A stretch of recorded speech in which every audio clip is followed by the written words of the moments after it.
take first watch.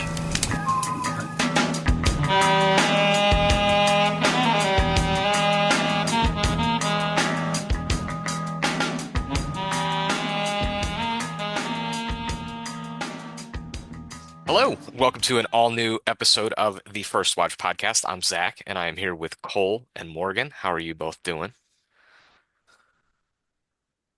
What is that? I can't see that. Face, Oh, okay. All right. a fleet, Ah, we're doing Travis a Scott. war, a man, thought,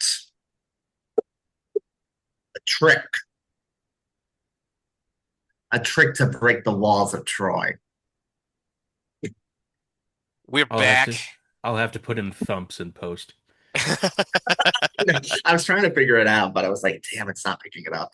Yeah. We are back with one Christopher Nolan, his first film since winning Best Picture, uh, which is The Odyssey, which is when did we first hear that he was doing this? It feels like we've known for a long time, like he It feels like announced it right pretty off the quick. heels of This got announced December 2024, if I remember right. Okay. Yeah, so I guess that was a little ways after the release and the Oscar win. It just felt like we moved into this very quickly. Like the cycle immediately started back up for him after big movie, all the awards, everything like that. He's a And fast guy every three yeah, years, pretty much. basically the longest break that I think that we've seen for him was, well, even Dunkirk to Tenet was only 3 years. I Yeah. was gonna say that's there's kind of a break in there. Obviously, I always kind of think of him as having, in sharp contrast to the current Batman auteur, making entire movies, like big movies, Inception in between Batman sequels. So yeah, very productive. In and then that's impressive considering kind of the scale, the location shooting, all the stuff that we'll get into about the Odyssey. Before we get there, let's talk about some new releases because it's been a little while since we all got together, hung out, and talked about the movies. The movies. we ended the last episode being like disclosure day is next week, so we could probably just jump right into that. Yeah, Steven Spielberg. I feel like now that we're a little bit away from it, my impression is that most people were pretty mixed on this. This is kind of a like not a general public like not so much winning the hearts and minds of middle America, but a lot of people that are like in film circles do seem to enjoy it. I think maybe emblematic of that so-called late style where people who like a director are kind of into his bullshit even late into the career where he's doing, just kind of fuck off experimental things. I don't know that this fully embodies that, but it certainly feels like there's a split between, your letterbox crowd and your coworker who saw this. And this is the most coworker Spielberg movie of this decade by far, in the sense that people actually paid money and saw it, unlike the other Yeah, two. and like we're in a time now that we could go into an office and speak to coworkers, which was not always That's true. that's a fair point. That is a fair point. I've seen all three of his in theaters, but this was the one that actually had like people at it. And I think Yeah. part of that's probably the release schedule, just it's July now. Summer movie, Chris Nolan, Steven Spielberg. That's when people want to see an alien movie by Steven Spielberg is in the summer, not at Christmas or Thanksgiving. Yeah.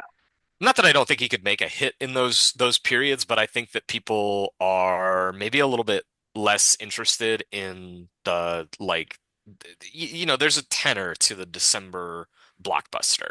There's a feeling that those have. And when you associate it with Spielberg, you're like, oh, that's like the cuddly warm or like historical, we're trying to do something important and be serious. The summer thing is like, we're gonna do car chases. And car chases they did. That's kind of my sort of some of the best stuff in that movie is just how effective it is just as like a chase movie for about the first half of it. Yeah, Yeah. that is certainly my preferred half of the film. Um, I'm sort of glad we didn't end up doing an episode on it at the time because I've molded around in my mind a lot, and ultimately I kind of think the second half of the movie really falls flat. Um, there's some creative stuff in there, but there's a lot of David Kep trying to do more than he has ever been able to effectively pull off doing. Mhm. And, it's just like old man yells at cloud to be nicer. He yells at the cloud and says, "Be nice, cloud." And it's like, huh? And then they wheel out a big alien like it's a prize on the Price is They Right. wheel out Victor Wembanyama in a wheelchair. His legs broken after game five. Rest in peace, San Antonio. Um, yeah, the first hour of the movie, I was locked in. Like, this is incredible. Our guy is back. Our guy has never left. And then the second half is like, okay. What are you saying? Oh, you're saying that. That that is lame. I mean, So I really like the scene where Courtney Grace is the NBC News reporter and she's describing everything that's happening with the actual disclosure. I do think, however, that scene would not work if it wasn't for her. everything in the movie that is like action or moving the story along visually, in addition to the performances, really works. Whenever it's like about an idea, he has no grasp of what he even is saying here.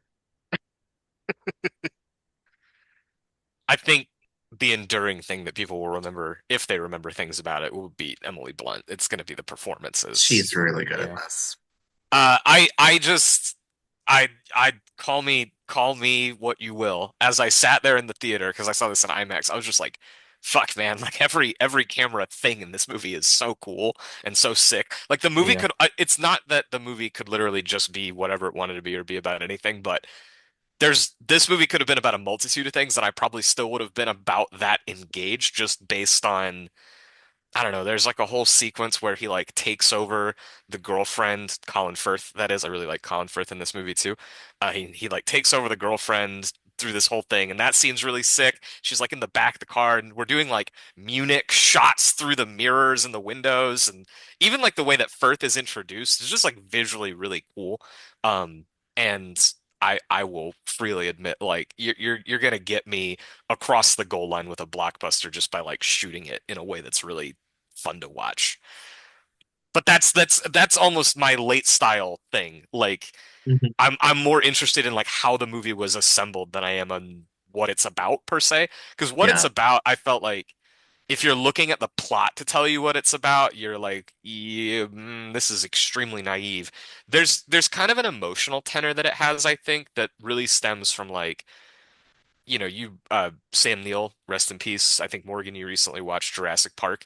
There's a Mm. way to kind of conceptualize, and it's not like it's far afield. We see the Blunt and O'Connor characters as children in this movie, and that to me evokes like the boy and the girl in Jurassic Park, or just like a boy and a girl in a Spielberg movie that are now adults. Like there's a kind of like, and you've grown up, and it's your world now, and there's like a thing beneath the text that's not very well defined, that's more like grasping and pulling through the emotional threads. It's a little more musical. So it's like I recognize that that sounds really silly. The script is not what is getting there. It's the images and the performances that are getting there. David Kep probably should have been a Jay Cox script or a Tony Kushner script. I'm going to mention Tony Kushner more than once in this episode, I bet. He's a good dude. He's a good He dude to he shout. really he's He really is good. talented. He's really good. The David Kep stuff is very alive in the chase sequences of this movie, though. Like the point A to point B, ducking below the cop car, steal the car, get on the road. She's in the back. Just very David Kepi kind of things happening all the time. Even the stuff with like the what is it, like invisible fire truck or whatever. That was fun. And Goofy. then it turned to dust because We used it too Yeah. much. fuck This you, is shut up. like a magical tool that we're not going to explain ever, Yeah. I which I'm fine mean, with. It's fine. Yeah, yeah, I'm fine. I'm fine with no explanation, but then you yeah. introduce the mechanic of it dissolves, That's and yeah, then that's the Kepi part. Is Hmm. like there yeah, there are mechanics of it. It's like all right, cool, man. I don't care. Yeah, I mean, going back to that We magazine have to cover have from a it. third one so that the girlfriend can hand it over at the news desk at the end. It's like this is very dorky. Yeah, Yeah. going back to however many years ago that magazine cover was, this is Spielberg at his most Shyamalan in a way that Shyamalan I wishes that he cooked like actually this. find very interesting. Yeah, I if Shyamalan was busting out shit this cool every time, I would not have the problems with him that I do. I wouldn't. Just there, he has never made a movie that is like this much of a ripper. And I think that Morgan might tug on the opposite idea that like, this has kind of like some signs in it. Obviously, the corn stalks and the aliens, it's got some signs in it, but the underlying stuff in signs, like the crisis of faith stuff, that is like here, but not. Mhm. Yeah. It it would be interesting to double those and see how I walk away from that. Yeah. Uh, because Signs is by not like by some distance, but it is definitively my favorite Shyamalan movie, almost exclusively because it was the first thing I ever saw in my life that scared me. Yeah. Um, and Viva Brazil. yeah, just fucking Wembenyama again running around. That was Uh, when he was still a kid. yeah, when he was, he's 6'2", Right. is Like the is a like the like the child in the Odyssey. The little one. yes, The little yeah, one that's big. That was a great detail. it's really funny. We'll get Um, there. speaking of children and naivete, do we want to hash out Toy Story 5 for a few Oh, minutes? Skipped. I'm gonna be very real. My stance on all the Toy Stories I think has evolved a lot over the years. Used to be a really big fan of two. I still am a big fan of two, but I used to be like two's one of the great movies or whatever. Then I eventually kind of morphed away from that into like I really love the first one. I think the second two kind of repeat themselves. Obviously two can't repeat three, but they get a little repetitive between two and three. By four, I'm just kind of on the bus with everybody else. Like three had a really conclusive ending.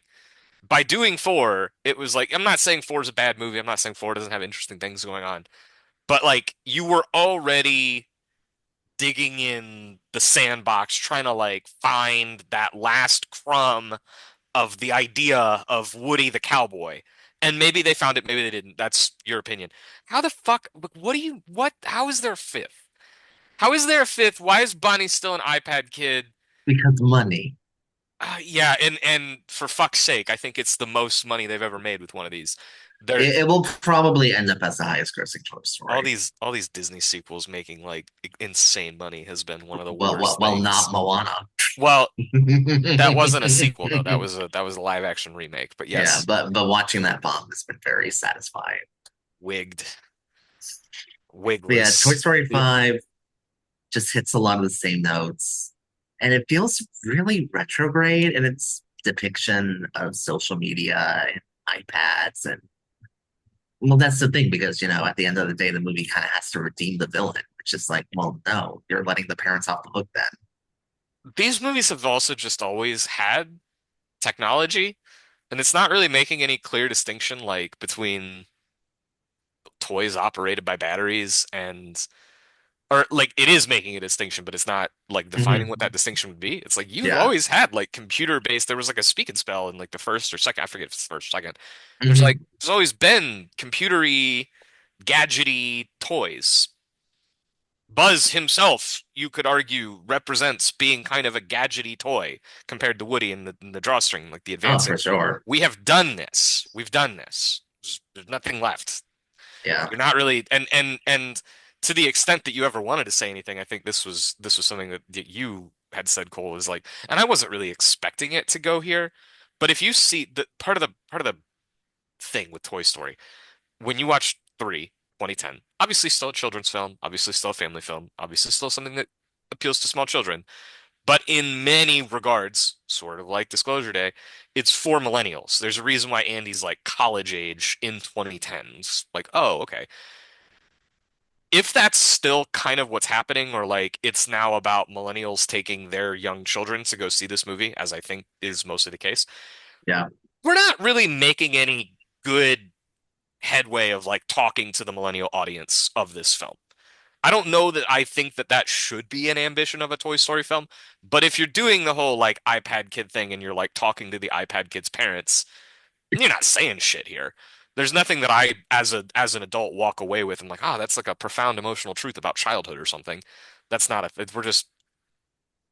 No, I you're just realize that's a circling the high drain. bar. I realize that's a high bar to set for a children's movie that is like a cartoon and like is for fun, but it just Well, shows you how know, if much they did Pixar it has for the lowered its own first bar. three, Right. That's the thing. The series is known for having lofty ambitions and mostly hitting them. Even 4 has like very existential ideas and like challenging stuff about like, hey, sometimes you gotta, Jackie Brown, go off on your own and like make a drastic change in the middle of your life or something. Yeah.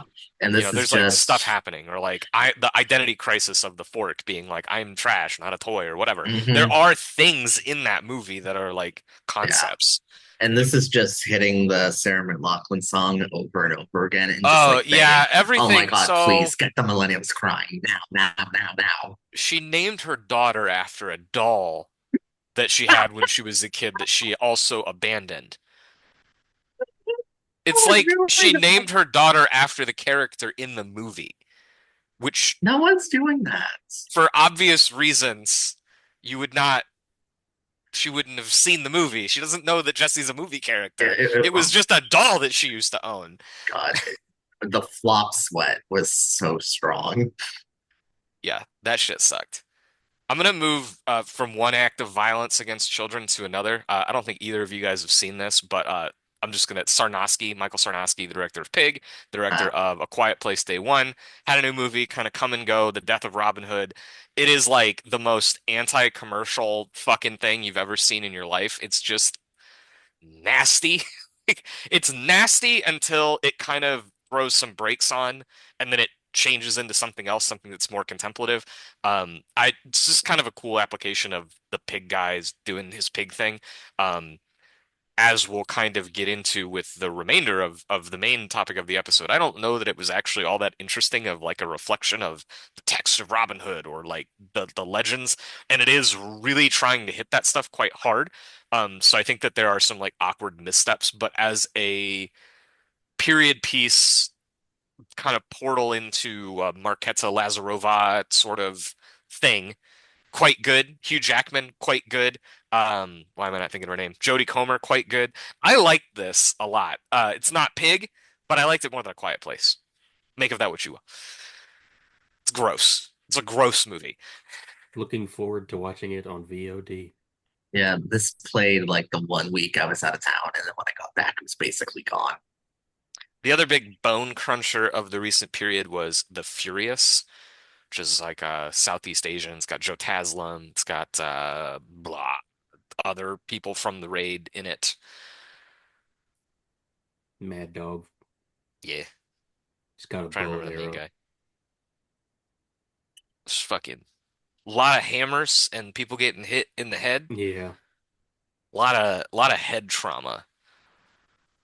One of our mutuals, Luke, phrased it as the Sistine Chapel of human damage or something like that. And it's the most fun I've had just sitting down and watching a movie in a theater probably all decade thus far. Um, it just they're getting up to some shit over there, man. I had a good time with this. Why was it in English? I was so thrown I by don't know that. what I that was thought about. Yeah. I That so you know the dialogue sometimes was so sometimes there's movies where you buy a ticket and you can actually go to like see a dubbed screening. Happens all the time with anime, but even like I think this is like by the fight choreographer or in some way the director of this is connected to Twilight of the Warriors Walled In, which is a movie from a couple years ago. It's fucking sick. And it's got Sammo Hung in it. And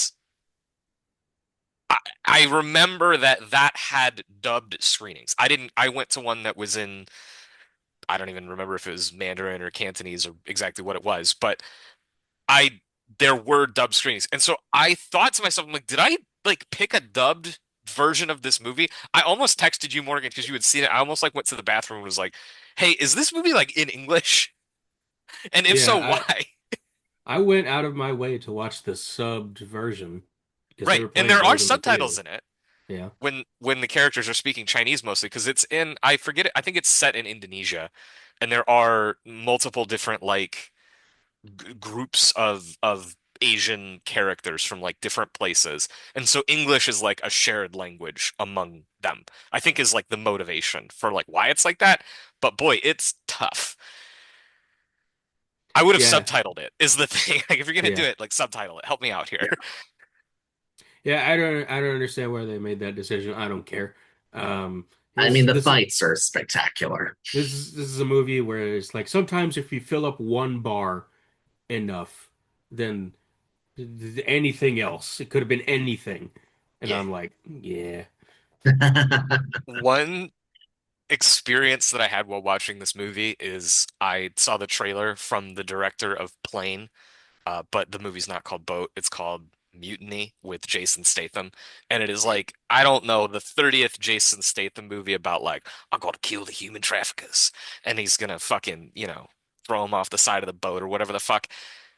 And I was like, man, the human trafficking thing is such a funny, like, dog whistle, Sound of Freedom, Taken. Like, it's just very, it's kind of a thing right now. It's been like this trope, and then I'm watching this movie. I'm like, oh, this is a movie about human Mhm. traffickers, son of a bitch. Yeah. I wonder what's got people making art about all that. Ah, who knows? Who can say? It's really not worth interrogating. We No, all it's probably ev- better not to. It's we one of those, it's obviously like I feel the need to almost say like no one is pro human trafficking. Like even the human traffickers are like understand that they're doing something that's wicked and evil. Nobody's trying to moralize about this, man. It's like the most you just went right for something that every single person in the room would be forced to agree with you on. And it's like, especially the Taken. But to be fair to the Furious, it's not really like that. I don't really get that. It just kind of comes across more like a Hong Kong. They're the evil guys. They're taking the girls. That it connects to like a somewhat real world thing that is also in Western movies. It doesn't have the same like Mhm. uncomfortable xenophobic kind of like, ooh, why are we doing this? Why is Liam Neeson doing this? Yeah, if it wasn't dropped in the time that it was, you wouldn't think twice about it. No, if it was a Yeah, movie from yeah. 1988, wouldn't even think about it. Be like, yep, Yeah. those are the evil bad guys doing evil bad guy shit. The evil Hmm. bad guys in this were some of my favorite guys. They did a good job of Yes. like giving them fun personalities and like gimmicks.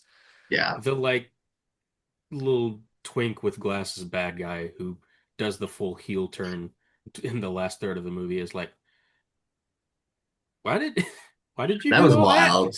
I was What like, was I all did that? not see that comment. And I was like, what the fuck? Why did you? Okay, I mean, it leads to one of the sickest fights I've ever seen in my fucking life. But so why did you do that? I guess there's one other movie with a lot of Yeah, violence and carnage in it worth talking about, and that would be the French Extremity Evil Dead sequel, Evil Dead Yeah, Burn, which they was don't cool. miss. it was Yeah, fun. yeah. What were you saying, Cole? It was fun. Yeah, Not as good as Rise. No, no, it's probably the weakest of them flatly. Um, I like it more than the Fede one, just because I don't know. I could give that movie more credit than I do. I just don't like Fede Alvarez. I'm sorry. I mean, who does? A guy whose second best movie is Alien Romulus. Good That's for him. Ugh, tough. That's tough, bro. bleak. Um, yeah, just bone crunching, head smashing, cackling Deadites, soft Resident Evil 7 remake. Uh, High key. yeah, yeah, good time. Yeah, Yeah, I feel like we did the family trauma thing on the last one, and just overall in horror movies, we could stop. We could put that theme on the shelf for the next 30 years. I don't think anybody would miss it.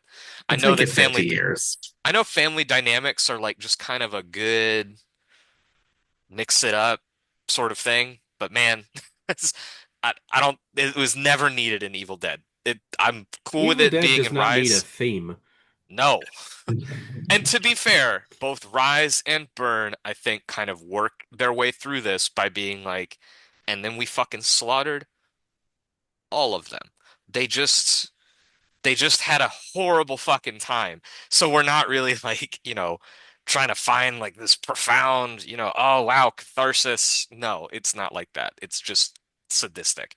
These have Yeah, gotten, I will say, these have gotten more sadistic. I mean, like the Raimi stuff is, but there's an obvious sort of cartoon element that now we've really kind of we've sort of moved. I made the extremity comparison, but we've sort of moved into like this is like bodily harm here. yeah, it's It's gotten gnarly. less Looney Tunes over time and more Mars-esque. Yeah. Yeah. Which I'm Yeah, I'm fine. pro. It's a uh, new era. So it makes sense that certain things would shift. I saw somebody compare this to like Platinum Dunes, and this is better than any of the Platinum Dunes, but I'm like, that's not Yeah, inaccurate. Yeah. similar territory for sure. Not inaccurate. Similar look too, honestly. This movie is so gray, Yeah. Yeah. That was odd. like oppressively gray. Yeah, that was odd. I didn't really understand that.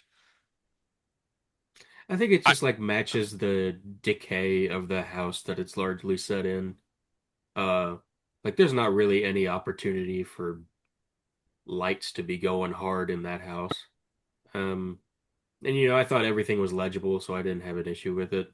Yeah, Um, like it was well lit for yeah, sure. Yeah, I think this was kind of a bum auditorium experience for me. Like, I think I did have like a dimmer projector because it was a little bit like, but it was, there wasn't like, I didn't find it ugly or, yeah, it works.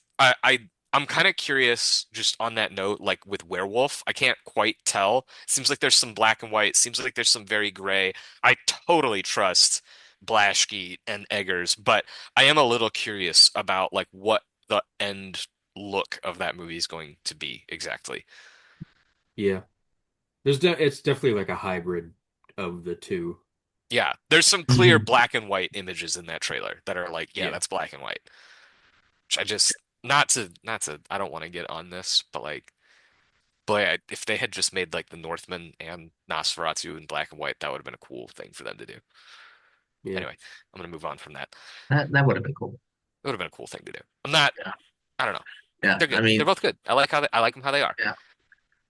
See, there's some black and white in Minions and Monsters, Oh boy, yeah, right. The which Minions. yeah, which is underperforming a little bit. I guess Pierre the kids Coffin. do not want to see old Hollywood. They don't like Singing in the Rain, but with Minions, It's I guess. deeply funny to be like the best critically reviewed Illumination movie ever, and the first one to be like kind of a flop. What the fuck? Yeah, What happened here? but yeah, it's honestly, pretty it's also solid. still just like Toy Story coattails area of its release. Yeah, bad release date, honestly. I don't think that that would have hurt a successful Powerhouse Minions movie, to be honest. I know that Toy Story has like stronger branding in some ways, but these movies are fucking unimpeachable in terms of their ability to like draw a crowd. And I think Mhm. that they're a little bit more clearly for small children than Toy Yeah, Story even is. Uh, yeah, yeah, I definitely I see the vision, but even like Mario was down this year yeah. for them. So I don't Mario, know. I think, was honestly just a quality thing. Could be. Yeah, but Didn't hurt the how would first you one. feel? How would you feel if I told you that Minions and Monsters has the same exact ending as Pain and Glory? Makes sense to me. This kind of like meta filmmaking. It's the Souvenir Part 2 ending as well. Yeah, the sentimental value ending. I was thinking about how, sorry for jumping again, but like I was thinking about how the Odyssey has the same ending as Resurrection, which is only spoilery if you happen to have seen both movies. So anyway, family dynamics. We want to talk about Olivia. Olivia, new movie, follow up to the everybody's favorite Don't Worry, Darling, starring Florence Pugh. This is The Invite, kind of a back to basics. There's a very throwback quality to this movie overall, especially by the end. It's a foursome, it's a four-hander, two couples. One couple played by Olivia Wilde and Seth Rogen. The other couple, they're upstairs neighbors played by Edward Norton and Penelope Cruz. and the four of them have what we find to be an impromptu little double date down in the Wild and Rogan apartment where she's prepared a smattering of meats and cheeses and no wines, and things kind of just go from there. Pretty clear Nicholsy, hard to avoid the Virginia Woolf when you've got like the couple thing going on. Just even doesn't even matter what the dynamics are. You're just like immediately like that is very stage play. It's very Nichols. It's very this. And she's even talked about that being like the goal that she was aiming for. I have different comparisons in mind ultimately, and part of it's just like you go into the Virginia Woolf thing. There's a very specific dynamic happening of like the older couple, the younger couple, and what does it mean that the older couple's like this? And this obviously like contorts it. It's different dynamics, it's different people. By the end, I was thinking of Cassavetes more than I was thinking of Nichols. Like Mm. there's specifically the ending, which I won't spoil, but just like what's happening in the image. There's probably other filmmakers too, but it just that harkens so much to like a late 60s, early 70s kind of family drama. This is so much more get me out of there, clearly, Yeah. if it's Cassavetes all the way through, which Hmm. that could have been good too. Um, I thought this was it was absolutely delightful. Um, I want to fact check something here. Are you saying that you did not want to get out of there the entire time? no, I was having a good time.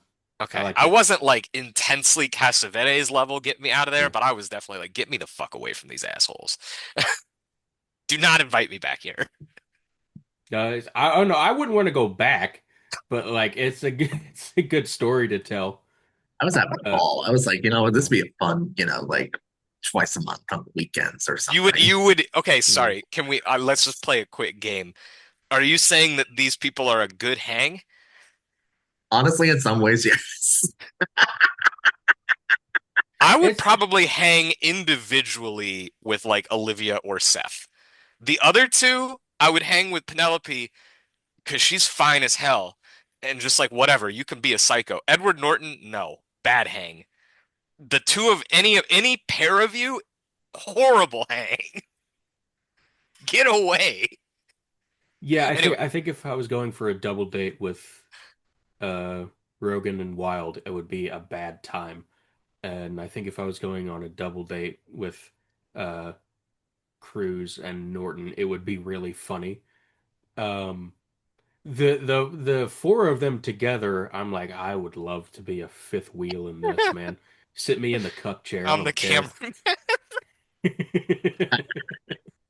the cuck chair in the kitchen next to the island, or the Yeah. chair next to the piano in the music room. I I am making a wine run though. This is ridiculous. It's ridiculous to not have any wine. What do you mean you've got one, two bottles of wine in your whole house? You got this whole fucking house, you have no wine in it? Maybe they're not What's up with drinkers because that? they didn't even have like a matching set of wine glasses. That's true. I'm not a drinker, but I do cook, and so I've got like 7 bottles of wine in my house at any given time. So, but that's me, but I'm you would just think these like bougie San Francisco people would maybe have like, a little Cabernet Sauvignon in the closet or something. I mean, you would hope, but you can never tell. Maybe I they're mean, I just California They sober. seem like they're in the stage of their marriage where they would be drinking themselves to death every night, based on everything that we see. You would think their house would maybe their house has no booze because they drank it all. They've just gone through it and they have That's yet to possible. reload. That's entirely possible. not to blame the woman, but you know, if you have all day to make all of this shopping and you don't think at any point, I'll go, maybe I I just should get bought a couple bottles. 50 types of cheese They're gonna have wine at the cheese store. at the store where you bought the prosciutto, which is not jamon. Well, don't tell her that. She'll kill herself. I think that so characters in a piece are always sort of a blend of being real people and being kind of abstract. This was I just got myself to thinking about this as the forehander where So like the abstract qualities of like Seth and Olivia like are just like general married couple malaise. She's really got this very like strongly millennial brand of anxiety. It's not just that she's anxious, it's like the shit she's anxious about and the shit she worries about is so somebody born in 1987, which I'm sure is somewhat personal for Olivia, whether she's writing about herself or people that she knows. That's not really the point. The other couple, though, to me, Norton and Cruz feel very abstract. They feel like a representation of this idea of like, because their whole thing, as this is a bit spoilery if you're listening to this, we learn in the course of the event, because the setup is a bit, we are a kind of tired out married couple, and then there's this other couple that have great sex and they're really hot and blah blah blah blah blah, and we're envious of them. And then one thing that gets revealed, and this is the spoilery part, is they actually haven't even been together for a year yet. This is kind of a new couple, but both of them come from old, like previous marriages or what have you. And so to me, this represents almost not just the fantasy ultimately of infidelity or whatever, different types of sex. It's literally like the fantasy of what if I got the divorce? What if I left this life behind and I found somebody new and it was actually exciting and fun? It wasn't scary and hard. It was exactly what I needed to feel alive again, you know? And that was kind of what I left thinking about. And I can't totally get into like how I feel like the movie relates to that because it just gets too much into the ending. But it was surprisingly warm considering how prickly the movie is overall. Mhm. And I like that because I didn't feel like it worked against the prickliness. It felt very honest to who these people are. And to add on top of that, this movie's absolutely hysterical. It's very funny. Yeah. Seth Rogen never better. Shouts to Fablemans though, because he's really good in that too. Hmm. It's the best use of Seth Rogen as we know him ever. Yeah, a hundred Agreed. percent. That character to me was so essential to my personal engagement and enjoyment, where like he pierces the bubble repeatedly. There's just like there's a thing that he does. I think a lot of different friends of mine have been like, "Oh, I relate to this guy." The thing that he does that relates the most to me is it's the sex isn't about the orgasms. He's like, I think it kind of is.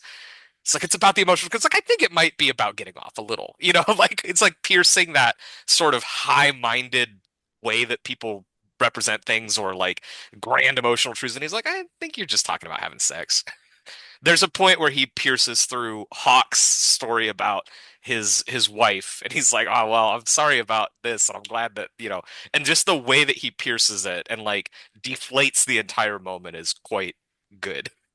So apparently, Hawk's monologue, he told Wilde, uh, just keep the camera rolling and I'm going to say all this. Like, it's not in the script. It was like It was just Hawk bullshitting. talks about his whatever. And then thus Rogan's reaction is also improvised. So it's just like this is from the fantasy interview at the end of the big picture episode about the movie. She talked a lot about rehearsal and Mhm, how key that was for just getting everybody in the shoes of these characters. And I mean, you don't have to do that for the Odyssey, I don't think, for instance, but it feels entirely essential for a movie like this, mhm, Hmm. um, where it's just like the the movie demonstrates the geometry of the situation with cameras very specifically, and then the actors demonstrate the geometry and how they reflect and relate to each other through their performances, and it that only really becomes a thing if you sit there and live in it. mhm, And in addition to just being really funny and like the perfect movie for grown-ups thing that, you know, film people talk about a lot that we get so rarely anymore. It's just intensely felt and well thought out. mhm. I found that the in terms of rehearsal, it helps to ground the characters in the idea of having been together for a long time and knowing each other and having a kind of a distance, an attraction, a repulsion, a rhythm that people that live together genuinely have. And then ultimately how there's a lot of this movie where especially Olivia and Seth, are talking simultaneously. Like they are both individually addressing the other couple at the exact same time in a way that's like they're never on the same wavelength. They're always saying different things, and that's like the creative thing.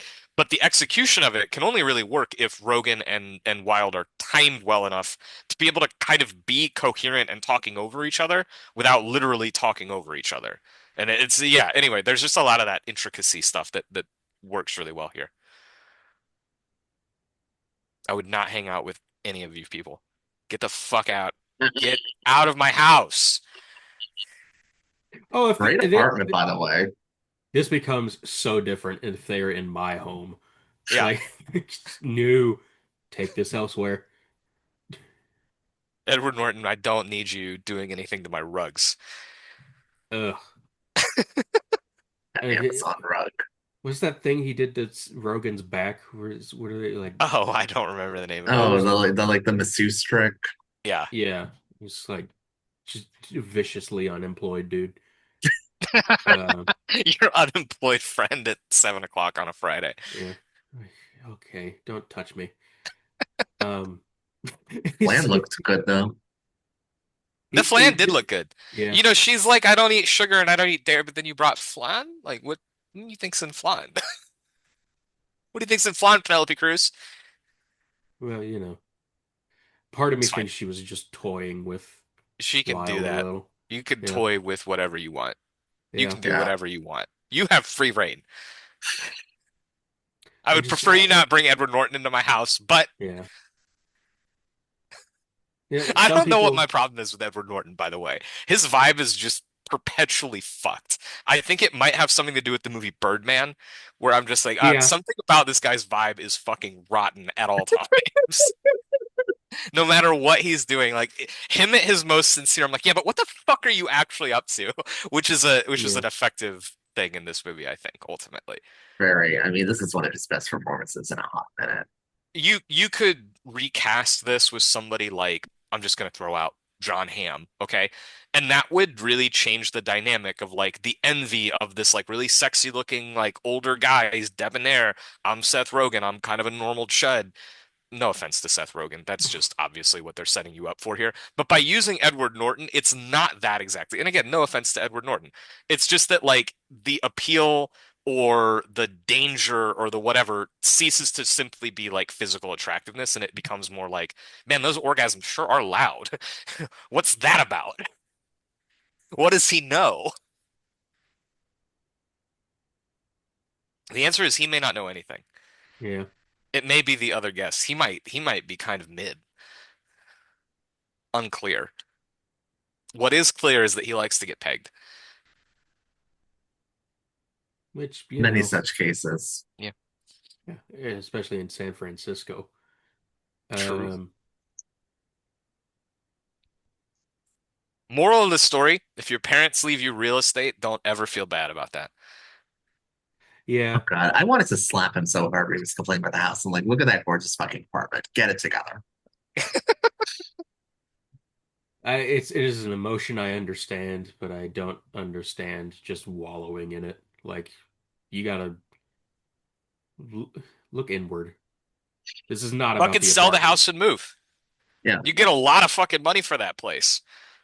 And then move Yeah. to like, somewhere less expensive. Somewhere where you can use your bicycle instead of San Francisco. I've never I seen remember anybody we were talking about cities on hills and shit, and then I saw this movie and I was like, ah. I have never seen anybody set up more to fail than Seth Rogen with his bicycle in this movie. It was like you did this to Not even an humiliate electric him. bike. No, he's fucked. It's going to take him an hour and 45 minutes to get home from wherever he is. Well, do we want to talk about the recently defeated British Morgan and their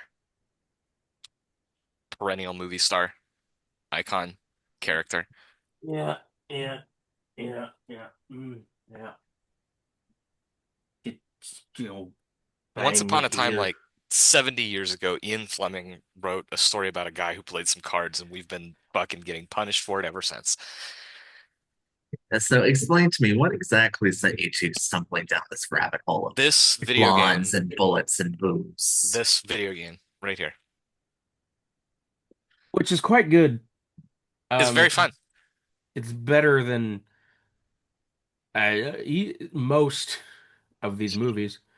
Um, Not even just as like a thing that is fun to partake in, like as a story that it tells. It's a lot better than It's kind of like a smarter Tomorrow Never Dies yeah, because it's very ingrained into the whole like media misinformation, which is AI related in this particular video game.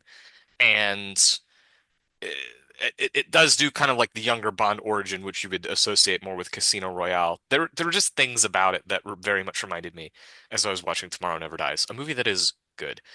yeah, People don't know this, but Tomorrow Never Dies is pretty cool. yeah. Michelle Yeoh. So that started, I think Morgan just kind of had like, maybe there were blind spots. Obviously, you had the set, Yeah. and so he kind of got rolling. We all watched GoldenEye together, and GoldenEye is like one of the few of them that I've seen like numerous times. But then I kind of wanted to go back. I've had it in my mind like I wanted to watch like Doctor No, From Russia with Love, Goldfinger, specifically those first three, for a while. Like there's just that's been I don't Letterbox is a place where you will see people logging James Bond at all times because it's just kind of it's a movie tracking website. It's a place where you can go, okay, I've seen 19 of these and I'm missing all of the Roger Moore ones, and you can fill in the gaps kind of easily. So I feel like I'm always seeing people log James Bond or whatever, just kind of coming across the feed. And so for years, I knew I had kind of wanted to get back into those. And then I had never seen either of the two Dalton movies, so I wanted to do those again, or not again, but for the first time. So that was kind of it for me, but just doing it within the context of a full watch. What a full watch will reveal to you is that for as many times as they've changed the characters, not just James, but Q or Moneypenny or M or whoever, these movies are all the fucking same. It makes Marvel look adventurous. Like, Ooh, truly, they find the formula in Goldfinger, which is the yeah. third movie, Third movie of and they 27. do not deviate. On Her Majesty's Secret Service is the most that any of them deviate from that formula until 2006. And Daniel Craig shows up. And even those, the only really formulaic in terms of the old formula Craig one is Spectre. And then all of his are kind of like doing their own thing, so to speak. I mean, like Yeah. there's the bad guy and stuff, but they become a very different breed of action movie in most ways. A lot of these, like you wouldn't even really think of as action movies until like the 80s. Yeah. I mean, a lot of that's to do with just how the West photographed action for however many decades. Um, Mm.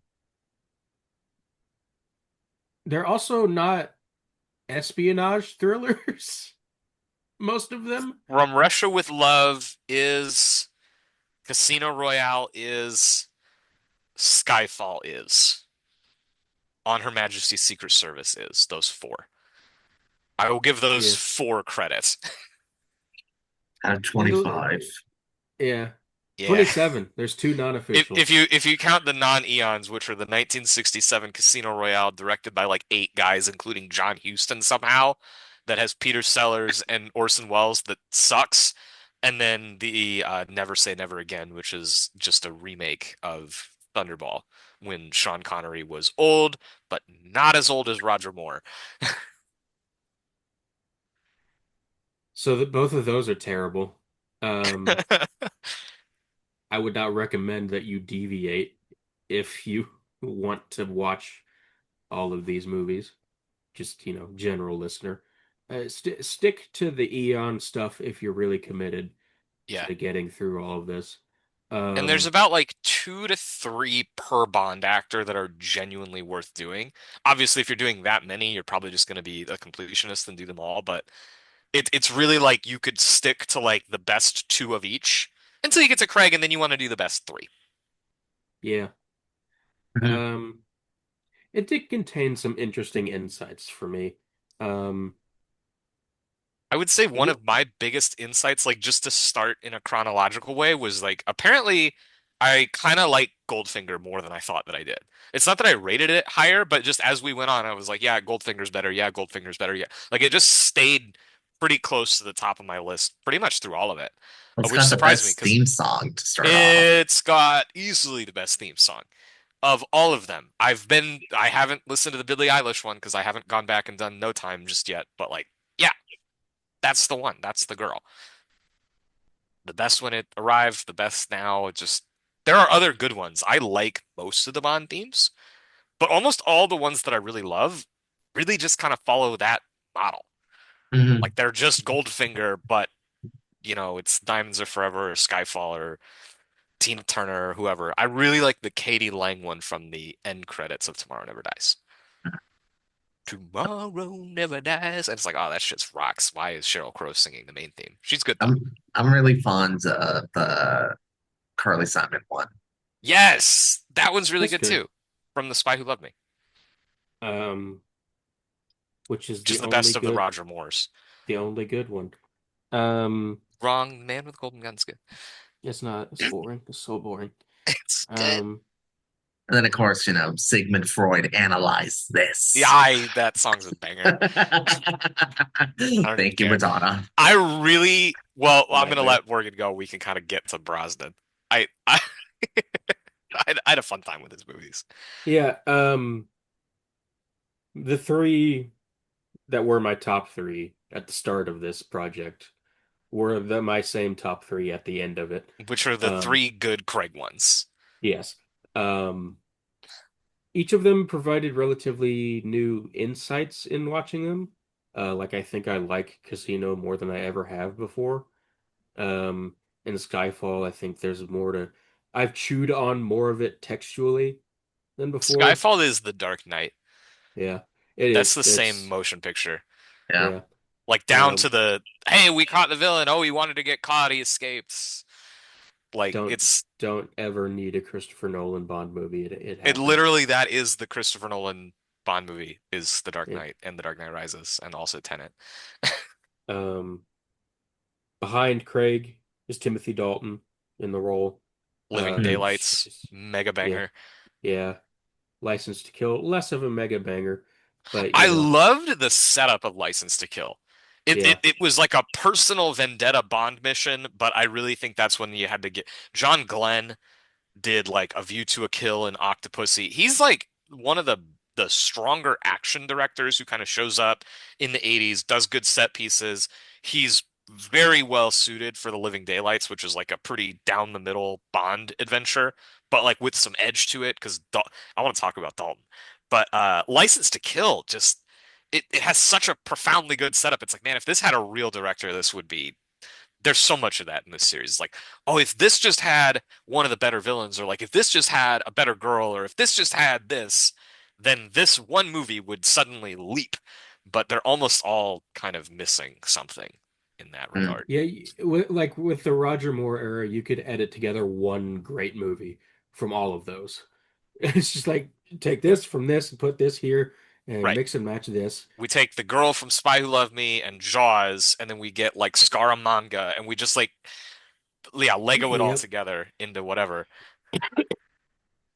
Um, Loved Honor. Oh, excuse me. Jeez, it's giving me allergens to talk about the British. Um, loved On Her Majesty's Secret Service. I have that just below Living Daylights. Ultimately because I think Living Daylights is a smoother ride. There's uh And it's a strange. better Bond. It just Yeah, Timothy yeah, yeah, Dalton's better, totally. man. Um, Timothy Dalton, honestly, like he never gets to go to the places Craig goes to, and Craig is the superior actor, so I'm inclined to say Craig is better. But Dalton is like the guy that makes Bond click for me, where I'm like, oh, he's Hmm. really sexy and like debonair, but like cold.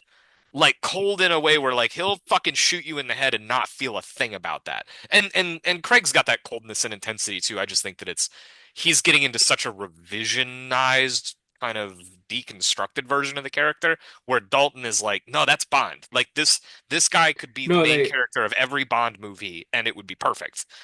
no, they got the right guy on their fourth try, in like their That sucks. 15th movie. You know, Um, sometimes things just take a while. I do ultimately like Connery, but what Connery is just like a movie star. He is yeah, like a big fucking movie star. he's Yeah. Sean Connery. It's Right. like impossible to see past the face and the attitude and the accent and the Don't give a shit about Doctor No, but the moment where he clicks that lighter and does the Bond, James Bond, it's like, oh man, that's so cool. yeah, He's so cool. yeah. Yeah, it's just like completely effortless. Yeah. Uh to such a degree that I wish he would put in more effort sometimes. Yeah. Um That particularly becomes true in those later ones. yeah. Brosnan is interesting. Like I've never been keen on any of those. I've never been a GoldenEye person. And then I just thought all the sequels were slop. Basically, the sequels that I remembered the best, other than like were The World Is Not Enough and then Die Another Day, because Die Another Day came out when I was like 10 or 11 years old and saw the movie and it's like, oh, it's Halle Berry or whatever.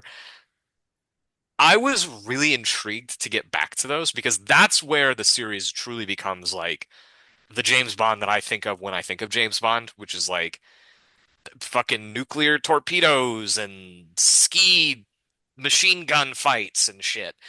Uh GoldenEye's like rock solid 90s action stuff. Tomorrow Never Dies is like rock solid bozo 90s action stuff, and then the other two are like, woo! I see why we Emphasis moved away from this. emphasis on the bozo. Uh Die Another Day is a fucking hilarious movie. it's so much funnier than any of the Austin Powerses that we zoomed. Yeah. Like just by merit of being making decisions and a multitude of them. And you're just like, that is the decision that you made and put in your $100 million movie or however much it cost. Yeah. Uh, Yeah. The Madonna song, just to give a taste. Pierce Brosnan's Bond is being tortured. He's being held by the North Koreans and tortured for information about the British government or whatever. And the Die Another Day Madonna song is playing over the top of him being tortured with like scorpion venom and like whatever the fuck else they're doing to him. Hilarious. That's a hilarious thing to do. And really funny because that next movie's Casino, where he's getting fucking, the shit kicked out of him with the carpet beater. And it's like really intense stuff. And this one's like, here's a Madonna. It's no surprise that Bond went through the same reinvention that Batman did I in the I really 21st think it's very century. similar. If you like Dalton to Keaton, Brosnan to the Schumachery kind of stuff, and then that's not perfect. The Brosnan stuff isn't Schumacher level goofy. I I think I would probably like Die Another Day more if it got even zanier, but there's only so much that you're gonna do with like that canon Bond Mhm. stuff. And then Casino is very much like Skyfall's The Dark Knight, but Casino's Batman Begins. But like the action's way better. The action's way better. Yeah. yeah. Respectfully to Chris. But Um, yeah. The Quantum of Solace, which I hadn't seen since theaters in goofball 2009. shit. Oh Yeah. my. Um, I, I like that movie against my better judgment, is what I'll say. Um, Ain't not it shit going on. Nothing. it does Like it it it it doesn't work. it's just like boiled packing peanuts in terms of having an idea or a plot, which is fine. Like they mostly, what's the plot of the Living Daylights? You know what I mean? I don't 100%. I couldn't. It's like there's the double No, crossing, there's Smirsh, they're trying to do stuff. Like I can't explain it more than I can explain Quantum, but it's like I don't know. Matthew Almeric is trying to like control the water supply so that he can move the city to the valley and to kidnap his granddaughter or something. I don't know. Chinatown. I've seen yeah. Chinatown. I was thinking about it a lot. It's It's because the twist is like it's the most precious resource on Earth. It's like, wow, they're talking about oils. No, they're talking about water. They're talking about pumping water in Argentina or something. like great. What does that have to do with? I thought you were anyway. Um, the first hour of that movie is edited by a crackhead and It's crackhead action. I Especially the opening scene oh is my like God. a ton of close-ups of a car chase. So it's like the face, the tire, the window, the face, the other guy's face, the road, the other cars, and it's like, where are we? And it's like, it's just fucking sick, dude.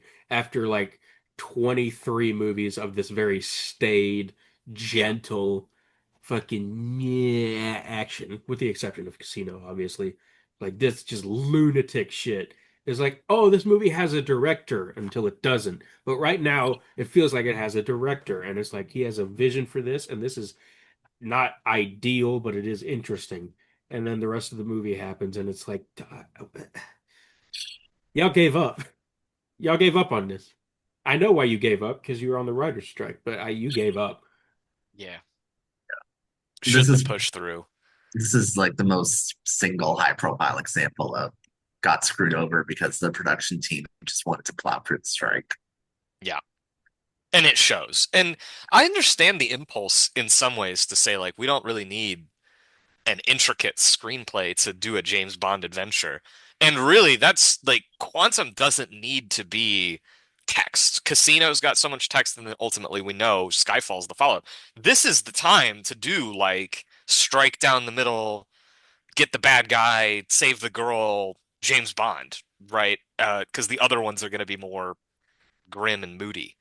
But as it sits, it's like the three good ones are all grim and moody. That's like my big thing with these Craig movies is it's not the only thing, but it's like, man, when you look at just like Casino and then Skyfall, it's like, all right, we were already kind of deconstructed revisionist, and now it's even more. And then No Time, I wouldn't say is so much like that. No Time's more of like we're doing the capstone end because Spectre fucking sucked, and we need to give this character a proper fucking farewell because he's good.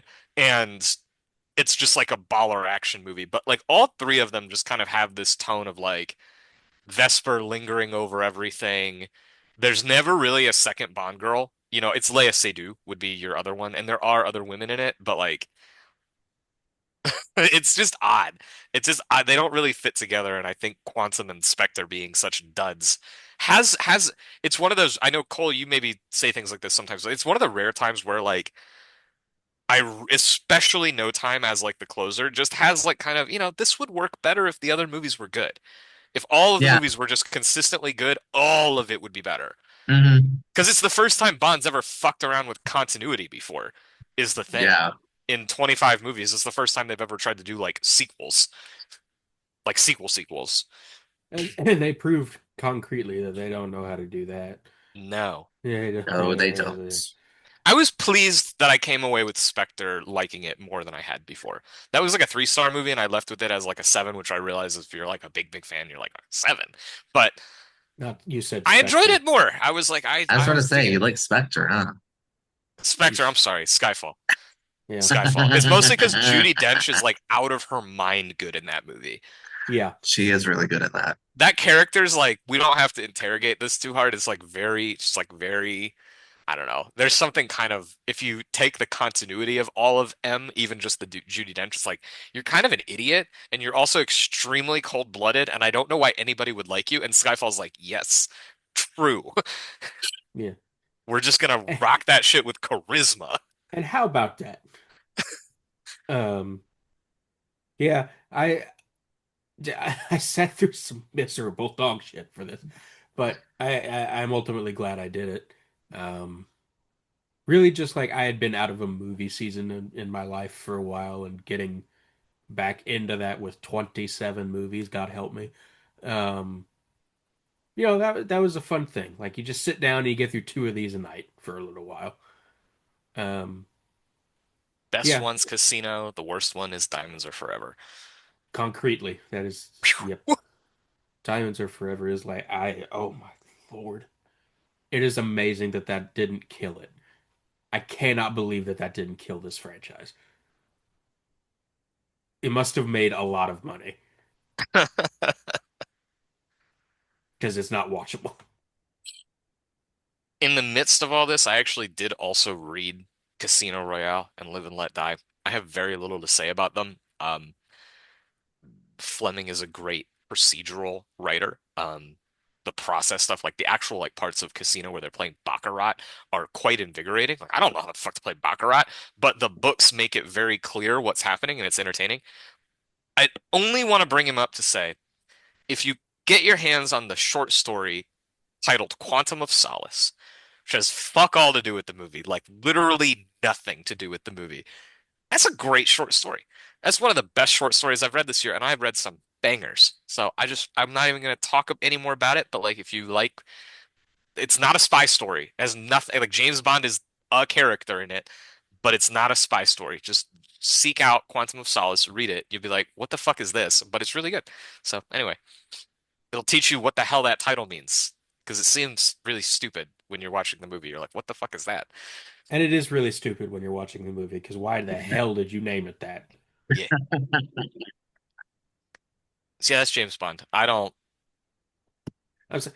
The Mission Impossible song, clears by an impossible level.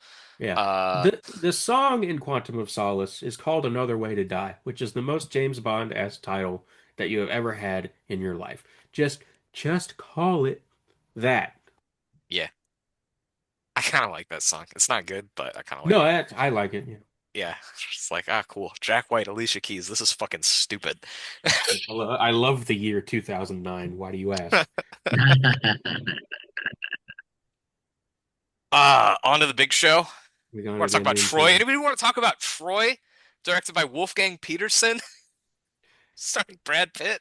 a little, actually. It is interesting to note that Sir Christopher Nolan was slated to direct this movie uh, initially off of Benioff's script, and then Really? yeah, Yeah, he, That was before Batman, but uh-huh. yeah, after Memento. Okay, After okay, Memento. Okay, yeah, yeah. yeah, yeah. After Insomnia, yeah, Well, and right, yeah, Insomnia. yeah. I was Yeah, just, yeah, yeah. yes, yeah. um, Batman was the So this would have been like consolation his of, first. This would have been his first blockbuster. yeah. yeah, and then Batman he, Begins was the consolation apology. Fuck, I didn't know this, you guys. yeah, This is a lot of information for me to take in right now. and then How'd you not know this? I'd never heard this before. it's unclear to me if if he left or they took it away from him. They Uh, took it away from him, is what yeah. I believe is what happened. So what was happening was that Wolfgang Peterson was slated to direct the Batman and Superman movie. That's So right.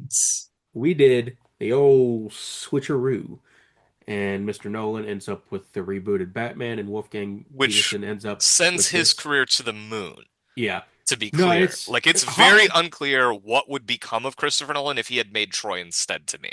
Is that a hit? Yeah, Is it a flop? Does it matter because he made Memento and we're still giving him the Memento carte blanche? Like, well, more than that, I think that completely changes the trajectory of Hollywood because For yeah. sure. Wolfgang Peterson's Batman and Superman movie would suck. And then you Uh, immediately roll right into like Spider-Man 3. Like, those yeah. movies fall off. X-Men falls off. And like, I don't know. Yeah, that's yeah, fascinating. yep. Um, so Troy, directed by Wolfgang Peterson, starring Brad Pitt, Eric Bana, Orlando Bloom, really like the guys of the time. Yeah. Uh, sucks. This movie Um, sucks. it's It's awful. just fucking terrible. It's 2 hours and 45 minutes long, uh, and there are like 10 minutes of good footage in this, maybe. I didn't like hate it, uh, but it's boring. Uh, and then Peter O'Toole shows up for a scene with Brad Pitt and just whips magic out of nothing. It's just one of those great characters. Yeah. Um, it's bad. It's really bad. Yeah. It's, Bad I enough mean, that Peter O'Toole shit talked it in front of Wolfgang Peterson. Yeah. like it's. I guess the only way to really prime talking about an Odyssey movie for me is that I wouldn't say that I even have like an outsized interest in Greek mythology. I think when I was a kid, probably, yeah, like elementary, middle school, getting into that stuff, thought it was cool. But I also thought Egyptian mythology was cool. I also thought Norse mythology was cool. The older I've gotten and the more I've gotten into movies, because I love movies, there are so many things that are use the Lord of the Rings. Okay. Lord of the Rings and the Iliad, pretty close cousins in many ways. J.R.R. Tolkien borrowing from more than just Homer. But when you get to Helm's Deep, for instance, is very impossible not to see the parallels with Ilium, stuff like that. So there are movies that have Greek mythology in them in some way, just small ways, overt ways. But it's crazy that something that is such the basis of all storytelling, all literature. But I want to be very specific when I say like English literature. English literature is like founded up off of like Greek and Latin classics.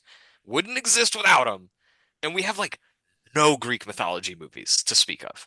Not literally. Cole, you went through some that you can speak to. Mostly based on the tragedies, mostly based on Sophocles, Euripides, Aeschylus, tragedies, stage play, theater. That has made it, and there are mythological elements, but we have not really done outside of Ray Harryhausen a long, long time ago.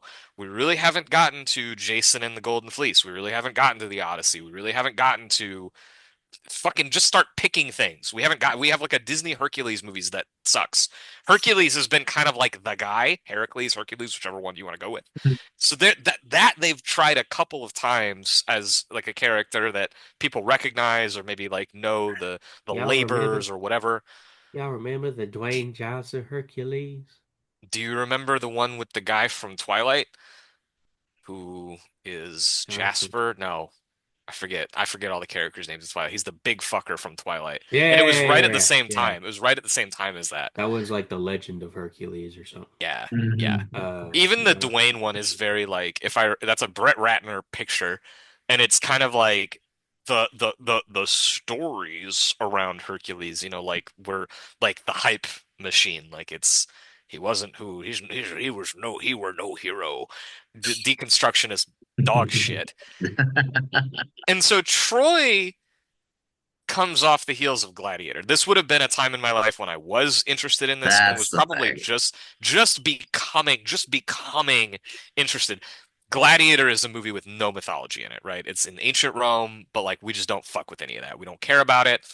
You got Lord of the Rings, which I would say kind of couples your like adventure, but then it's also got like big armored magical battle stuff happening in it. Lord of the Rings is like the one thing that has not been ashamed, but I think it's because the magic in it is so subtle in so many ways. It's more like here's a creature as opposed to here's like a deity that's, orchestrating things. Also, it takes place in like a completely different world where Right, all these Greek mythology movies take place on Earth.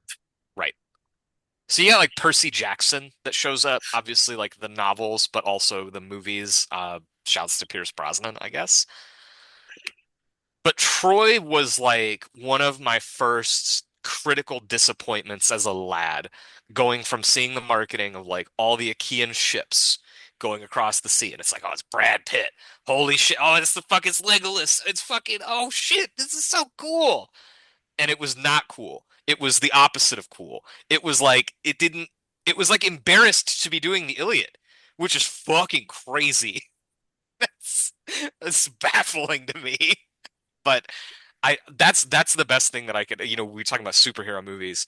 There was a point in time when we were embarrassed to do superhero movies. We were embarrassed to have people in tights. We were embarrassed to do those. And I feel like it's the same. It's like people thought that you wouldn't take it seriously.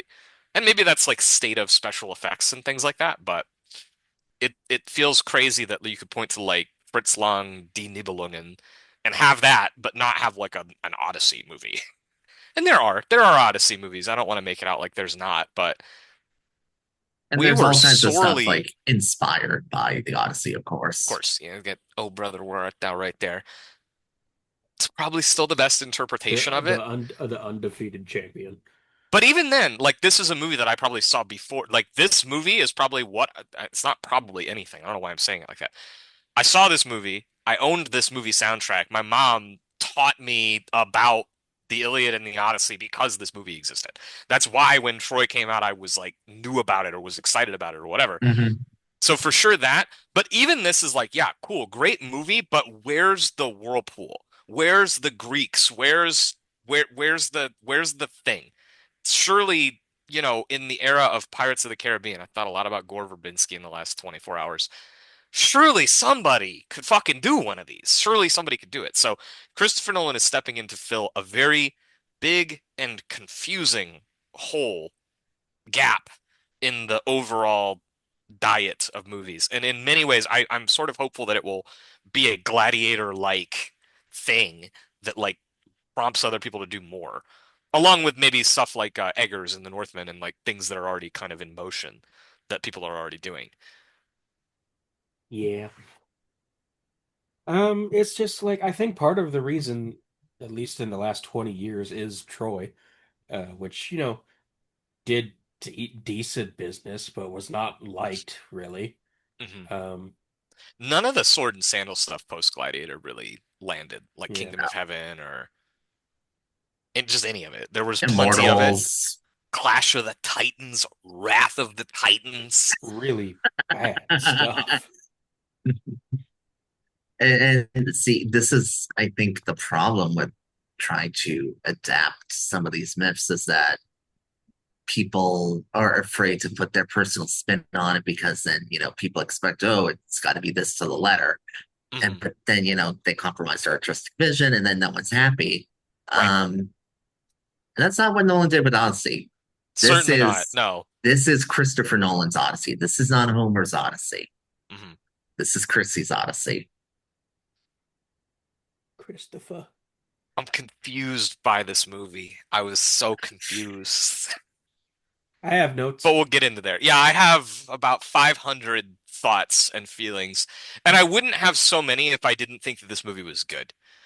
If I Yeah, didn't think that it was working and Hmm. by and large doing things that I liked, I wouldn't have so much to. I mean, I would certainly have notes about things I didn't like, but I would just be like, this is bullshit. I only feel confused or conflicted because I think that there is a vision here. Just oh, just weird. It just wasn't what I was expecting at all, to be completely honest, but we can kind of unpack that. it was strangely exactly what I expected, but only when the movie was first announced. Like, because in that time, there's been so much spin and hubbub and yada yada Mhm, about this movie. Like, Hmm. tickets released a year in advance or whatever. I've sort of mhm. been like contorted myself into thinking whatever, and then I see the movie and it's like that is what you think when you say Christopher Nolan's The Odyssey. That is exactly what that looks like. Mhm. Um, for better and worse, but mostly for better. Um, Very for better. I will see it again. I look forward to seeing it again. I just it's a little meatheads The Odyssey. Um, Can I bust out this take early and Go say on. that if it was a lot meatheads the Odyssey, I Clear the probably air. would have enjoyed it more. Yeah. Like if Uh, he had committed, like okay, and I'm not. We'll unpack this as we go. But if it was like the Gore Verbinski version of it, the way that Gore Verbinski would do this movie is you would have a 20-minute, five-course meal of Scylla and Charybdis. That would be like a show-stopping centerpiece of the movie. Here, it's a thing that happens. It's like we were there. Odysseus pulls his little trick on the crew. They're pissed. They get eaten. Well, they get eaten and then they're pissed and then they move on. That approach, interestingly, is very close to how the text treats it. This is, structurally speaking, a very precise adaptation of the Odyssey, which I knew. So Cole and I both I'm still reading it. I didn't finish it. I think I've got like 6 books to go. Because I'm a slow fucking reader. But Cole went through the audiobook, which is, I want to say this. This is like the best fucking thing to ever do an audiobook of because it's yeah. the Odyssey. It's how the Odyssey should be. Somebody should be reading it to you or singing it to you. Shouts to McKellen. I think this is like one of the coolest ways. That's He like was one a of the great coolest, narrator. just one of the best ways to engage with this. It's like that's how it should be. We should have Travis Scott telling me the story and singing it and making me kind of brought into the emotion and the rhythm. As I was rereading it, I had a like I've read the Odyssey more than once. But it was kind of like a jolting reminder. Oh, the structure of this is very unique. It begins with the Telemachy. It's literally Telemachus on Ithaca, and he goes to Sparta just like he does in the movie. He's working with Athena just like he does in the movie, maybe. And we don't He does. meet Odysseus until book five of the Odyssey. We hear a lot about him. We hear about Troy. We hear about his adventures. We even hear about some of the misadventures after Troy, but we do not meet him on Calypso's island till book five. And I was immediately like, oh, Christopher Nolan is going to do this. He is going to do this structure of this poem, and he does. And it's, to me, I, I'm a little conflicted on whether or not I think him doing the structure of the poem this way is the best thing he could have done. But I was almost pleased that I was like, oh, he's gonna find himself by doing that, by having it be Telemachus and the history and the back and the forth and the back and the forth, and then telling the story of the Odyssey, which is so important to the nature of the piece, is the spoken word telling people stories, blah blah blah blah blah. In this, he's telling it to Calypso instead of the Phaeacians, which is one of the omissions, but it is what it is. It still works. It's like he's trying to like recover his memory by telling the story. So that part of it's interesting. The consequence is Scylla and Charybdis are like that. They're like that. They're like that. Everything in the voyage is pretty clipped, is pretty truncated, just like it is in the poem.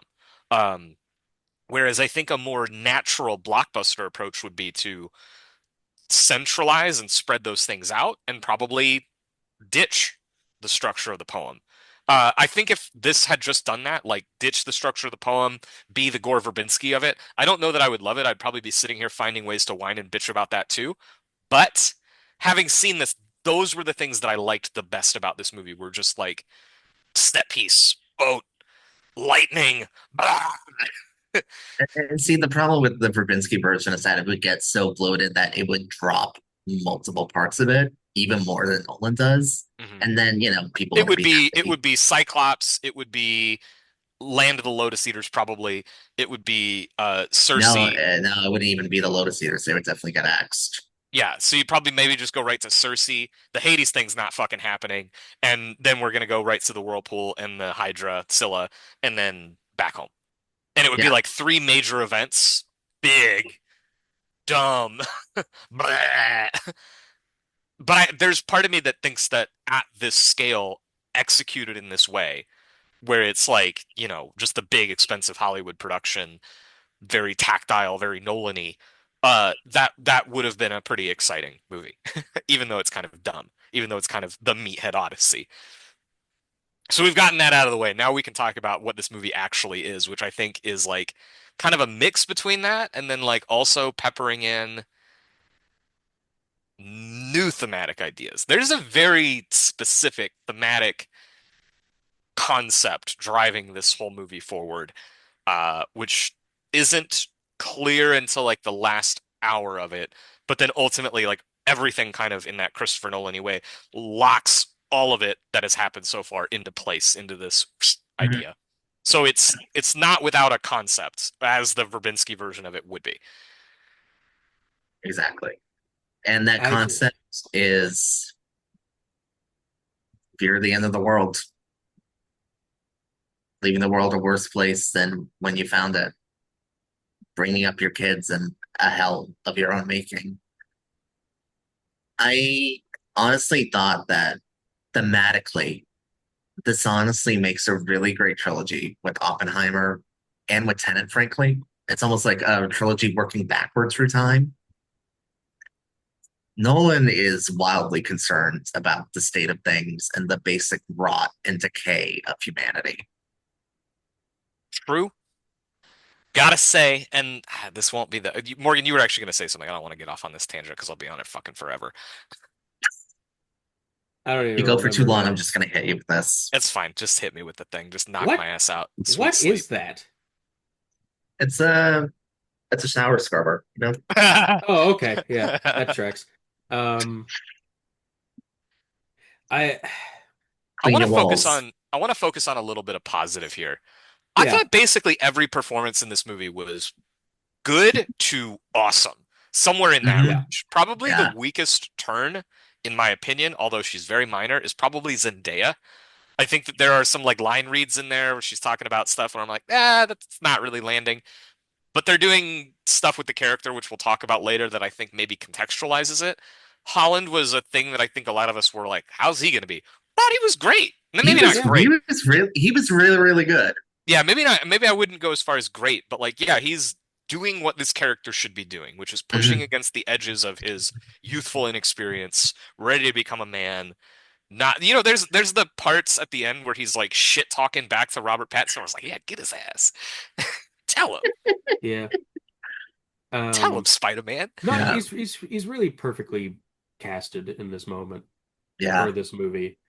Um, I remember what I was gonna say now. The aspect of this movie that I had the most issues glomming onto and really getting into the rhythm of, or in the first hour or so, where he is replicating the sort of structure of the way the Odyssey was told. Hmm. I don't think it plays to do it that way cinematically. Not for me anyway, because it just feels like I had forgotten that that is the structure of the poem as it starts exactly. Because in the moment in the theater, I feel like, why is Nolan monkeying around Right. with all this stuff? Just do it. And it's like I think you, There's some, I want to be clear, there is some, like the stuff about like the hunting dog, that's monkeying around. There yeah, are things in there that are like him adding his Nolan flourishes Hmm. within the Homeric flourishes. yeah. I just I think this issue would be solved entirely for me if it's just Telemachus and that whole bit at the beginning, and then he sails to Sparta, and Menelaus starts telling the story, and Correct. Odysseus just goes from there. I do Hmm. not need him The on the flip back, island back, with back, back, back, back. Calypso and just like I'm trying Yeah. to forget my memory, or not forget my memory. I'm trying to remember my memories or whatever. I That would I say that. actually I think you could do one or the other, and it would be pretty good. Um, You want to start it like Memento, where it's this guy, Odysseus, on this beach eating the lotus flower, recovering himself, and really immerse us in how out of it the lotus flower makes you feel, because it's a complete footnote in this, um, the way it is told Hmm. now, and use Nolan's sort of monkeying around structurally to immerse you in Odysseus's feelings and memories at that time. I think that would be really interesting. Or you just tell it the in the way with Telemachus and you just go on from there. But like doing both is like for the first hour of this movie, I'm like, oh God, is this gonna suck? That's where you start having certain changes of, it's like, I'm gonna have a very difficult time because I'm gonna say one thing and then say the opposite of it, of like, that's how it is in the book. But then again, he also changes how it is in the book because it's not the book. So it's like the structure is you're with Telemachus and he goes to Sparta, and then you do go to the island with Calypso, where like Hermes has just appeared and is telling her to let him go, and then he gets on a raft and then he goes to another place, and then in that other place is where he starts telling the Odyssey. It's like you've cut half of that out. So Yeah. it's like you're keeping most of that structure intact, but not all of it. So it's not like pure fidelity. And I want to be 100% clear because it will not be 100% clear as I'm talking about this. I do not think that this movie needs to have 100% fidelity with Homer. I am assessing it based on his decision to have executed it this way, to have executed it by being like, okay, we're gonna do this, we're gonna do this, we're gonna do this, we're gonna do this. The first place, and I unfortunately I knew about this before I saw the movie because I Riley had a letterbox review, which was from the Mandelbaum translation of the Odyssey, and then he had liked a review, and I clicked that review, and within the first paragraph, I had it spoiled for me that during the Polyphemus scene, he wasn't gonna do the wordplay thing of the "no man is killing me," right? Where he tells him my name is no man. So then when he fucking blinds him and he's yelling out to all the other Cyclopses, there's like a verbal trick that he plays. And then immediately after that, in the original story, what Odysseus should do is go, I fucking got you. I'm Odysseus. I'm from Ithaca, bitch. Deuces. And then the Cyclops is like, Poseidon, kill this bitch. Daddy, get his ass. setting into motion the entire fucking story. So it's like I knew in advance, and it really kind of took the air out of my beach ball to know, oh, the key textual things of the Odyssey are just going to be wadded up and scrapped, which made me think, okay, here we go. We're going to get the bozo version of this and just do Cyclops is a big scary monster. Ah. And then it wasn't that either. It was like the smarter thing, but with the nuance removed. And I was like, I don't get that. I don't understand that choice. I'm never going to understand that choice, particularly because it eradicates Odysseus's character. That's like that moment is his cleverness to be able to escape, but then his boastfulness and vaingloriousness to fuck up his own escape. That's the character. That's the push and the pull But and the rhythm that drives everything about him. Gone. this is Just this is whew. this movie's Odysseus is an Odysseus It without no. pride. This movie's Odysseus is like not the Shame. same guy. It's like a different character that is more of a A, remorseful. a J. Robert Oppenheimer, if you will. Yeah, but I'm not going That there doesn't just make any yet. fucking sense. It doesn't make any sense, but I'm not going there yet. I'm just saying he's like riddled with guilt and trauma from his time at war. It is an anti-war piece. There's a lot of all throughout the movie. There's a lot of reading against the text, and there's good examples of it, and there's examples that I think are a little bit sketchy. But like when they go to like when they first leave the island and they're following the southern winds and they go to the island and they're like basically raping and pillaging, right? And you're Yep. like, "Oh, this is a war party. These guys suck." In a modern sense, Hmm. these guys suck. That is immediately like against text. The gods don't give a shit about if you pillage people. They give a shit if you stab their son in the eye, but they don't really like that's what war parties do. Like I yeah. Odysseus is cool with this. So that's a radical reinvention in some ways of like the themes of this. The idea that like it's an anti-war story is against text, but there's nothing wrong with making a Trojan War the setting for an anti-war story. It's actually like a perfect setting for it. It's just not what the Odyssey's about. I think, because there's the opening lines of the Odyssey where, Hmm. sing to me muse. I think Nolan really connects with the line of sing this for our times too. Hmm. And in our times, we are racked by guilt about war and violence and all Right. that we spread, and that we act like There's savages and animals. there's a better poem for this. It's called the Iliad. I hate to be this way, but like th that fucking thing exists. And it It's got taken real. away from him, which is probably why he didn't want to go back. This movie's thematic identity is the Iliad. And it's not the Iliad because even some of the things like the idea of him being like an Oppenheimer figure, like that is not part of the Iliad. But like the anti-war rumination, Achilles is dead, Ajax is dead, Hector is dead, Paris is dead, everybody's fucking dead. Agamemnon went home and got fucking stabbed. None of this worked for anyone. This sucked. All of that is it's not wrong for the Odyssey to ruminate on that. It's not wrong for the Odyssey to feel like an exhale after the Trojan War because it very much is. But dude, it's like there are other things in the Odyssey that the Odyssey is about. Like it's about this character, it's about the restoration of this family, and I feel like all of that is just kind of sidelined to do the Iliad light in the wrong narrative. And then like altering nuances of the narrative beats sometimes to make it work and sometimes in ways where I'm like I don't really get what you're trying to say here. It's just a preciousness over the material, but it's also like why would you not just pick the right material?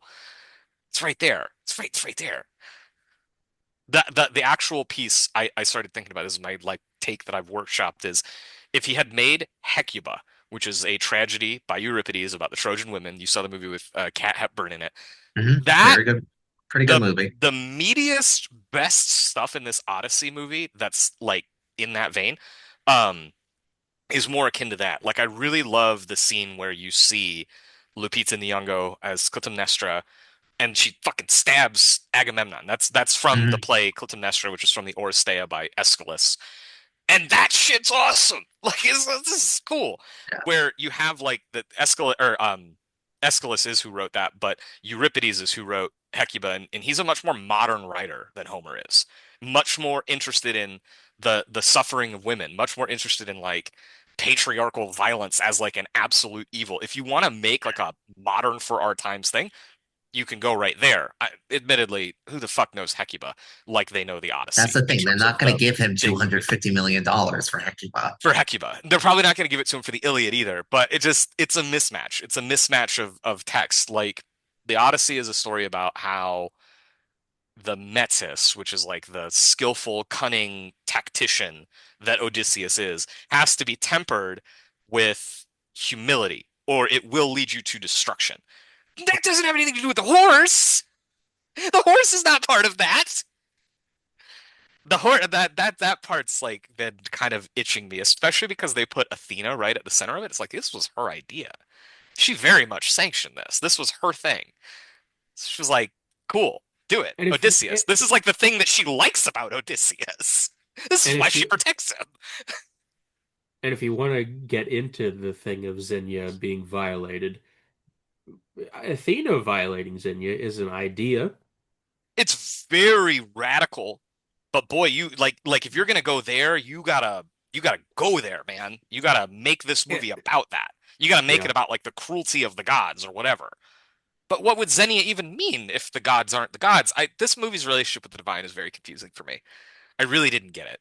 It really feels like a secular Odyssey, which shouldn't be surprising, but it feels like a little bit of a, the gods don't control our destiny, we do sort of movie. And it's like, well, no, not true. yeah.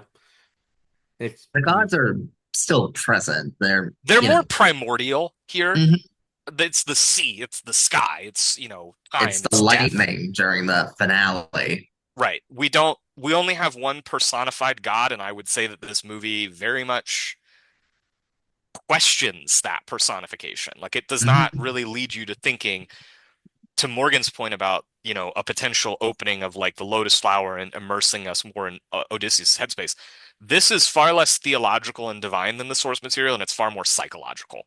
It's Yeah. far more like what's inside this guy's head and what Mhm. he's perceiving and what he thinks and philosophy, not, you know, an actual true blue relationship with the divine. That's just not really part of this movie.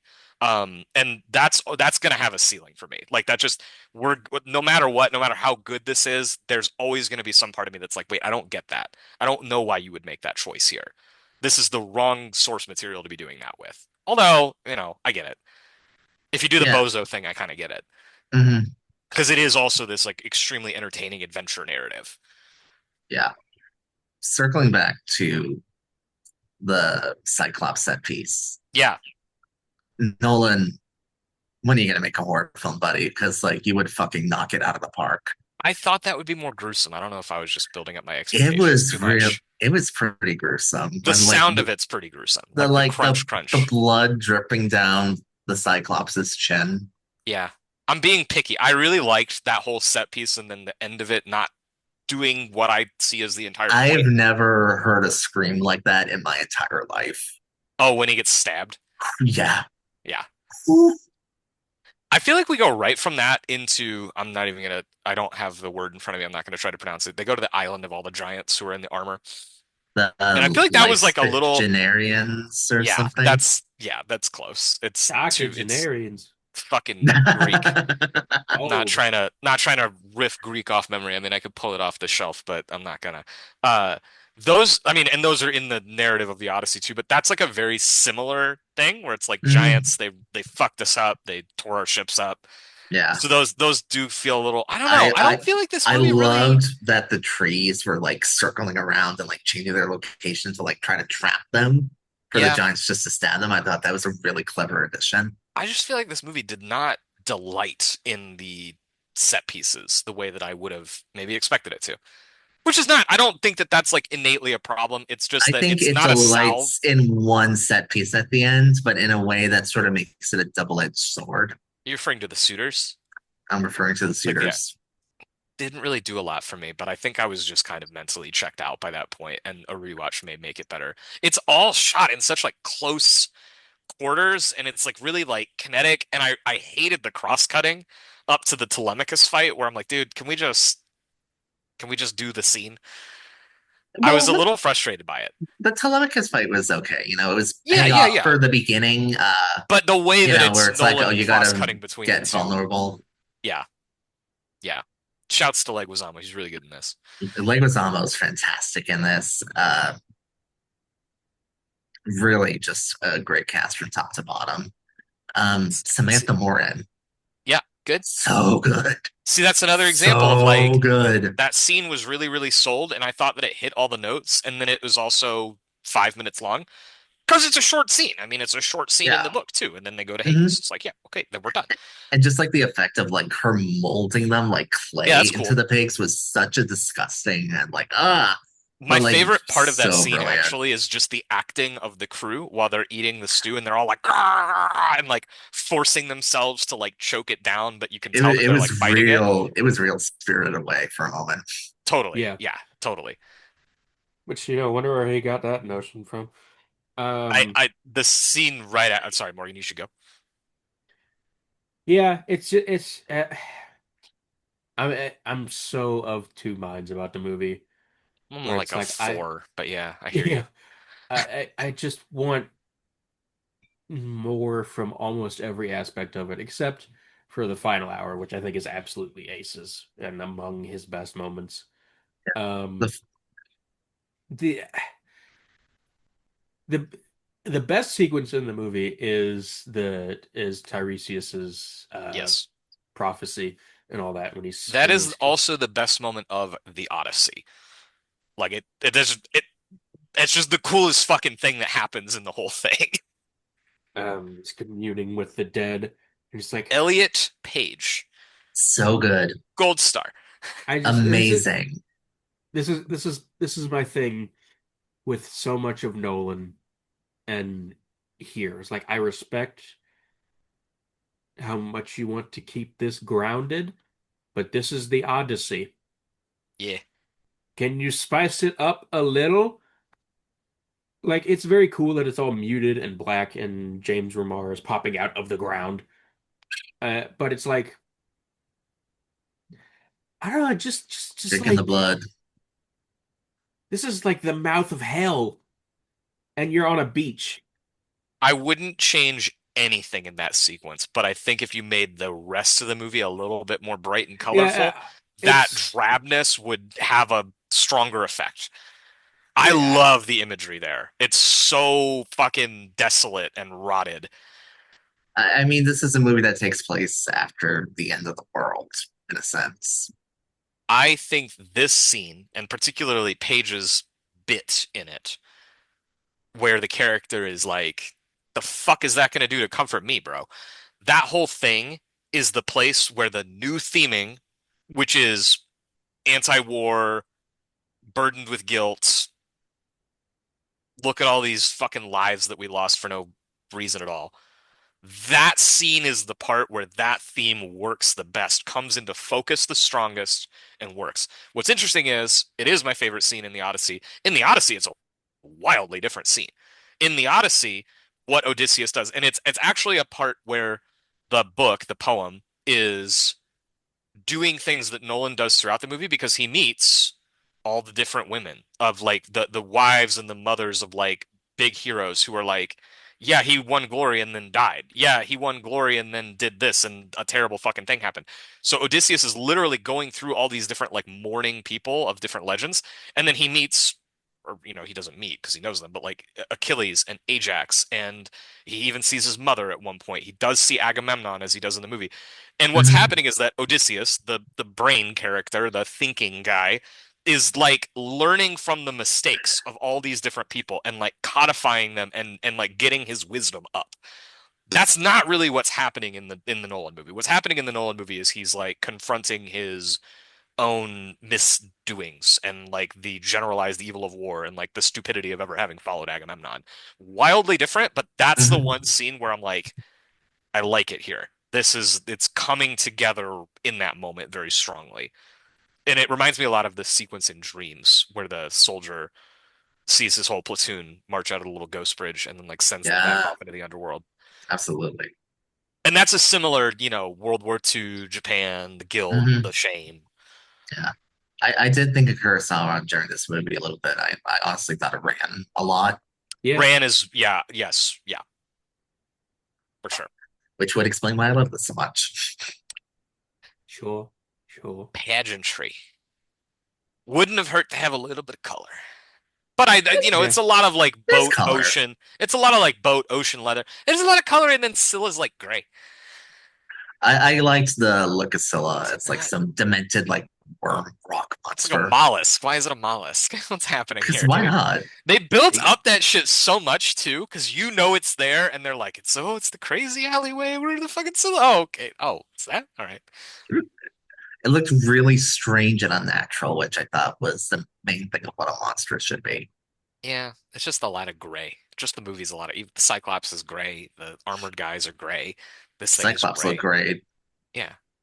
I loved that it was like a Costco-esque Yeah. like Yeah. distortion of a face. It definitely was going as Riley mentioned and as we saw in the fan poster, it's definitely going for like that Goya Saturn devouring his child painting. It's a Hmm. different mythological figure, but definitely going for that like Yeah, not the vibe. first movie this year to do that. Yeah. I I I yeah, just feel go like ahead, you should Morgan. have showed less of the Cyclops. I'm too much. It's a little like, oh, it's a guy with Where was one his eye. dick? Yeah, That's a good point. That's my one complaint. Where's the dick? R-rated movie, we don't even see Odysseus fuck Calypso one time. Not one time? Not one cuts time? a, It was like 7 years? cuts away What were while they he's doing doing? it with his wife. It's like, man, I don't know. It's just like I don't Penelope's remember a why. hard character to do well, but I thought they gave Anne Hathaway some like good moments at least. Anne Yeah, was spectacular in this. I really like her. She has multiple scenes with him, but I really like the scene that she has with Pattinson after he is like, "I Hmm. know that you're unraveling the shawl or the shroud," Yeah. and it's like shot through the shroud. I just thought that was a good where yeah. he's kind of working her, and she knows he's working her, and Hmm. I thought she did a great job of really nailing the anger that that character has just deep down. bitterness and resentment. When she's talking to Tom, she's like, you know what I want to do? Lock the doors, burn all these bastards to the ground. And she's like pretty angry with him too. Like, not that she's blaming him, but like, Hmm. just get the fuck out of my face, dude. Like, Hmm. they gave Helen that this is clearly a thing that the movie's going for with her, with Helen, with Clytemnestra, who's like just kind of referenced in a story. They are clearly trying to kind of show you like the objectification that these women go through in a patriarchal society, which is part of the Odyssey. The Odyssey has a unique focus on women and servants all throughout its thing, although it's not nearly as revisionist as this is. But it's a sensible place to get revisionist with a modern retelling, is like Menelaus sucks, Helen good. Yeah. The reveal that half of Helen's face is fucked up was Very, a strong very, moment. very, very confusing if on any level you're trying to think about this as again like a divine piece because that's the daughter of Zeus, dude. Like, you don't just mar her face and get away with it. That's not a thing. But this movie doesn't do that. It's not interested in that, which is a mistake, but it's fine. The gods in this are Not like that. they are present, which I've said, but they're not active participants for most of them. I mean, Calypso's here. Charlize is maybe the weakest of the ensemble for me, but mainly that's I just thought she was because good. like she's good, but Well, it's just she's doing the Dior commercial Yeah. well, there's just on the nothing beach there. This looking was one of the glam, first movies where just because of the scale, seeing it looking on the bad. 70 millimeter IMAX is like, I can see all three of your ear piercings. Like, no, I liked her. Um, I thought it was fine to kind of use her in the place of the Phaeacians. I fucking Mhm. hate. I'm sorry. This is directly connected to what we're talking about. Because the Phaeacians aren't there, because the whole thing is that they're a tribe that's loyal to Poseidon. Odysseus goes there, he tells them the story, and then they take him home. They're the ones that bring him to Ithaca. They do it. And then Poseidon punishes the fuck out of them for doing it. Those guys are missing from this movie. And so his journey home becomes, hey, just get on a raft and it'll take you there. Why would Poseidon do that? He fucking hates this guy. He would That's drown him. I mean, he wouldn't the drown him because, as we know, he's under the protection of Zeus and he's destined to make it home. But, like, he would clearly I mean, just crash land you on he still has like a 100 rough time islands. getting there. It yeah. seems He like took he a gets nap. there quite easily, He took a There's much nap more and then easily woke than he up. was when he was in the boat. Now, the thing that she's telling him is somewhat true because Athena is who gets him over to the island of the Phaeacians from the island of Ogygia, where fucking Calypso is. So, like, he is under divine protection for like this long, which is like 12 days, and he runs out of ambrosia or whatever. Like, there's what? It was Davey compared it to Interstellar, and I hadn't really thought about it being Interstellar, but it's actually so fucking Interstellar, and it's annoying, and I don't like it. If the god of the sea is pissed at this guy, he's not just gonna float him on home. Come on. What? What are you talking about? That's crazy. Well, Poseidon gets invoked by Polyphemus early on. Like But do in this when movie he's it's a like little bit crying vague. and praying.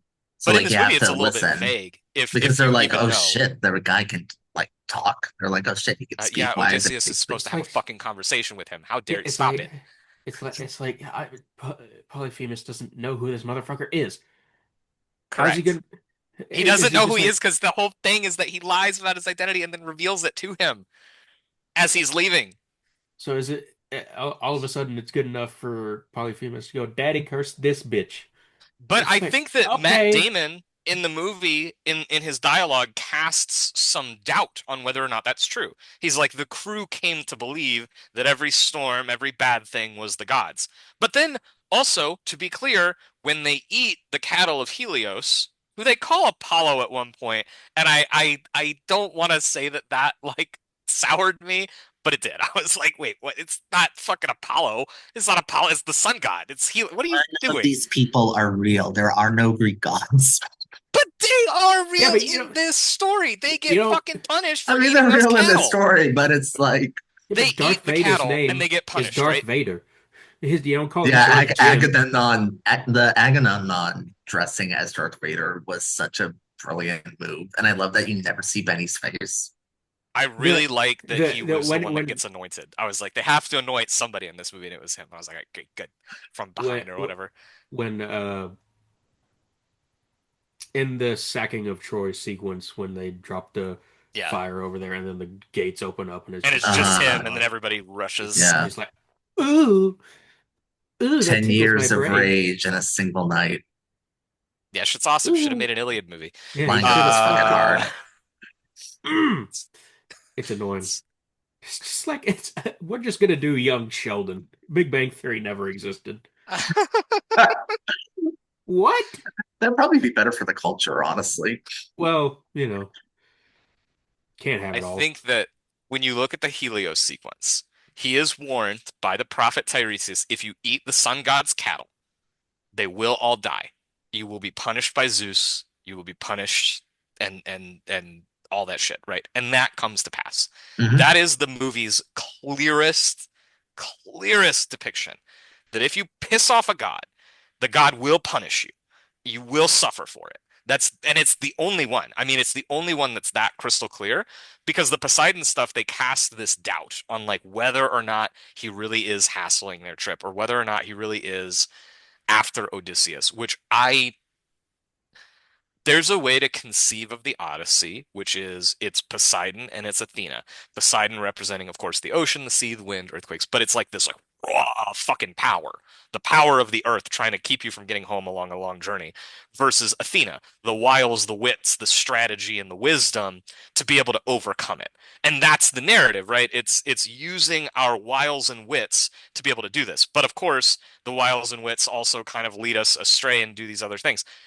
It's fine to kind of make the two of them less literal, but there are places in the story where making them less literal just makes it really kind of confusing. Because this is not like a movie about some Greeks. This is a theological text about like Job or Jonah or Jesus. Like you can't just remove the God parts of this story and have it really work still. The mechanics of it fall apart, like the Helios thing. is there. Like that's intact because it has to be. That's like their big sin. That's like the big thing that they do wrong that really gets them all fucked. Everything else is kind of circumstantial. That Mhm. thing and the polyphemus thing aren't. That's divine wrath that follows them the whole rest of the way. And for that to be missing is weird. And then it kind of ultimately argues that like they're under Zeus's divine wrath, which is just patently nonsensical. Like it implies that the whole journey, Zeus and or Athena are like mad at them for having done war. Like that doesn't sound right. That doesn't sound like the Athena that I know. What I took for the Athena thing, and there's the reveal with the sacking of Troy that Yeah. the human form that Athena takes whenever she's around Odysseus Or is a maybe the one that he envisions. Because I think that again, it's a little bit vague Mhm. on is she there or is it like his mind? is the form of a priestess who was at the temple when it was being sacked and was beheaded at the same time that the Greeks beheaded the statue of Athena. Yeah. And Which so kind Athena of manifests as a reminder of his shame. why would Athena have any shame about any of that? I mean, killing one of her priests is probably going to piss her off. She was the one that got him in the city. I'm just saying, it's weird. It's a weird reversal of like, okay, either A, this Athena is nothing like the Athena of the Odyssey. It's just a new character and we're doing new stuff with it, which you didn't commit to because she's not around enough to tell us her thoughts and feelings. So all I've got to go on is like my own understanding of her, which this violates. So then the alternate thing is like the gods are cruel and evil and fucked up and don't want anything good for us, which would be a reading, but it's not what's happening here. Clearly, Athena is portrayed in a largely compassionate light. But that's I I just kept thinking about the It's Northmen. so Like it's in so the half in, Northmen, half out on this. yeah. And I don't want this movie to just be the Northmen again, but I know that Cole, like that's a movie that you also enjoy and that we've talked about really consistently because it's like Mhm, makes no bones about the fact that sometimes the gods just want you to sacrifice a motherfucker. They just want mhm, you to cut his throat and bleed him dry for their glory, and that's who the gods are. And yeah. if in your modern sensibility that seems a little rough and tumble, too fucking bad. And that's sort of, Norse mythology, different beast. Those but motherfuckers it's are not. I mean, weird. is it like this is Yeah, it's it? Yeah. Okay, so the beginning of Hecuba is it's not a god. It's Achilles, who's like a god, is a demigod. Says you are going to sacrifice Iphigenia, the last daughter of Priam and Hecuba, or I will not let you go home. You need to blood sacrifice that virgin girl to me now. And the whole thing is like Achilles has killed how many fucking Trojans because he's Achilles, and he's like, I want you to kill the very last member of this house for me, or I will not let you go. Like that's the morality of re and again, he's not a god, he's a man, but it's the Mhm. same shit. Like this is brutal stuff. There's not really a way to cleanly modernize it and not be going wildly against the text. And it's fine to do that. I don't think that it's wrong. Again, the Trojan War is a great place to stage an anti-war story. I believe that firmly. I am not like raising my hand and being like, no, the Greek god said it's okay to rape and pillage, so we should rape and pillage. But it is like you really are getting away from what the story is and who these people are to do that. Especially Athena. It's like that's not who Athena is, dude. You can tell me that Odysseus is maybe a little different in this version, but like changing who the gods are is a lot of like, no, I don't agree with that. I don't go with that. Those should And be fairly static. the thing with this is that it's a world of people who have lost faith. Yeah, I think that's true. I think it's like people like defying the gods in this situation is more about like unshackling yourself from their vision of your Mhm. destiny. Yeah. And also just losing faith because, all these good things that they had that were then lost to 10 years of war and bullshit and bloodshed. And then the unraveling of that world and the fallout that leads to, I don't think dozens of anything in the suitors in the text of the palace. I don't think anything in the text of the movie supports the idea that the Trojan horse led to the degradation of any of the specific like Cersei did not violate Xenia on her island with these guys because of the Trojan horse. Like Polyphemus didn't do any of that stuff because of the Trojan horse. The suitors didn't do any of that stuff because of the Trojan horse. So like that ending was a little bit like I set into motion all this stuff. It's like no, Oppenheimer did set into motion an apocalyptic thing with these death weapons. I don't think that the Trojan horse set anything into motion that I'm aware of. So Well, I that mean, felt a little half-assed. if you want to take this grounded approach that is has the theology but is somewhat divorced from it, most people don't give a fuck what happened in Troy. Most people are just people. They're goat farmers or whatever. It's like, yes, it's the end of the world, but these guys Mhm. don't even know what happened. Their The life people is from the not sea changed. are coming. Right. Their life is not meaningfully changed in any way, except all of a sudden there is this tale of the people from the sea, which the hell are you talking about? What is that in Homer where people Hell are no. always just No, okay. no. It's No, more it's but more like waiting for the barbarians. that comes from the descriptions of what led to the end of the Bronze Age, based on ancient history, which again is a little bit scattershot because It's record fuck. history is not that great. But Right. it's the idea of like this golden age of heroes and gods coming crashing down for hundreds Correct. of years. And that makes sense. I mean, Then like make it that movie. I don't. He's so like have his cake and eat it too with this that's movie, how I felt about this a lot. Like where it's like I want it to be the poem, but I want it to be the spectacle, but I want it to be this, but I want it to be this, but I want it to be I this. And want, it's like, yeah, but are we but I wanted, reconciling all this stuff? but I wanted to do my I think he grounded does. Batman. I wanted to do my grounded Batman thing with Odysseus, but also the gods exist, but also I don't care about them. But also the crux of getting this guy home is him surrendering to the gods. What are you talking about? I Yeah, don't I'm even. I'm There's I'm very lost on that I, because it's I'm not a I'm theological piece. It's just not. I think we can be open and honest about the fact that on no level is Christopher Nolan's The Odyssey a theological film. That's just not a thing. And most people probably, to be honest, even if you've read The Odyssey, probably don't think of The Odyssey as a theological work. It is, you're wrong, but they probably don't think about it like that. And that's the divorce here. yeah, Is like the because gods are entities, but they're I not. I know it's not a theological piece, and that's not Yeah, really a hang up for me. no, Like sure, sure. I could care less No, because that's not what he's interested in. I think it highlights a strength of Robert Eggers' The Northman that is a theological piece. And that it is an action thriller and that it is a revenge thing and that it is kind of Mhm. Hamlet-y and that just, I'm Yeah, not saying we just needed to copy paste but that movie to make The the thing Odyssey. is that Eggers, as much as I love him, is not one for the emotions, True. I would and say that movie's that got some emotional beats. a few, but like it's not overwhelming in the sense that this is aiming for. Well, With it is an emotional piece in one emotion, which being rage. Yeah. But you know, a very angry movie. yeah. There's a Um, there's a spiritual euphoria that happens in that movie. Like the Mhm. emotion comes from But like the fucking Valkyrie taking you to Valhalla. Eggers is never going to have anything like Odysseus meeting Argos one last time, and then the tale going still. Yeah. He's just not going to do that. That's not his skill Rob, set as a filmmaker. Robert Pattinson is such a fucking dickhead in this movie. It The rocks. the It rocks. inspiration for my outfit today. put He's him on the ship He's he's and don't he's move he's so fucking awesome in this.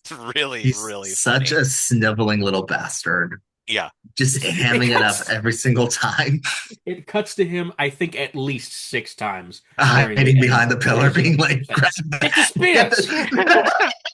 Get the shields. More shit falls down, and he names each one. Okay, the audience in my audience went fucking berserk when Corey Hawkins got kirked. Yeah. Damn, they didn't know that they didn't know how that story ended. You're Odyssey. Counting or not counting Trojan violence. My favorite little detail of that scene is just as soon as he strings the bow, Pattinson's like, Hmm. "Get me the fuck out of here!" Like, Like wait a he minute. immediately goes to the door. That that cue of the bowstring pluck coming back was like Nirvana. Like I was like, okay, I feel God in this auditorium right Yeah, now. It I is. Sorry, go ahead. I'm mostly been writing Zach's coattails of yeah, reading dork shit, which is Yes. because that is I largely feel similarly about it. Which what has led me to being sort of imbalanced on my take on the movie, how I'm presenting it here. Because it has the moment where just like the first time that he strings the bow and it's like a Ludwig Göransson dong, I was like, ugh, This is Ludwig's best ugh. score. It's No, Oppenheimer. it's Oppenheimer, I 100%. love this. I mean, just crafting it without an orchestra. I would have to honestly, music is always one of those things that like adds texture and dimension to music to movies to me, but it's not always like right where my brain's at, especially when I'm Mhm, watching an adaptation and going, okay, so when we leave here, we're going to the Lotus Eaters? No, okay, we're going to Cersei. When we leave here, we're going to Hades. Oh, we are going to Hades. Great. Like there's a very mhm, active digestion that was happening for me in this movie. mhm, I don't think that my opinion on it's strongly going to change, but I am interested and eager to watch it again without any of that baggage and just mhm. going, all right, I know what this is. Let's do it. Yeah. There's always a value in doing movies like that, Shout out, especially when it's adaptations or big I shout mean, out cameos. Jennifer Lame on the set. Really Yeah, great job.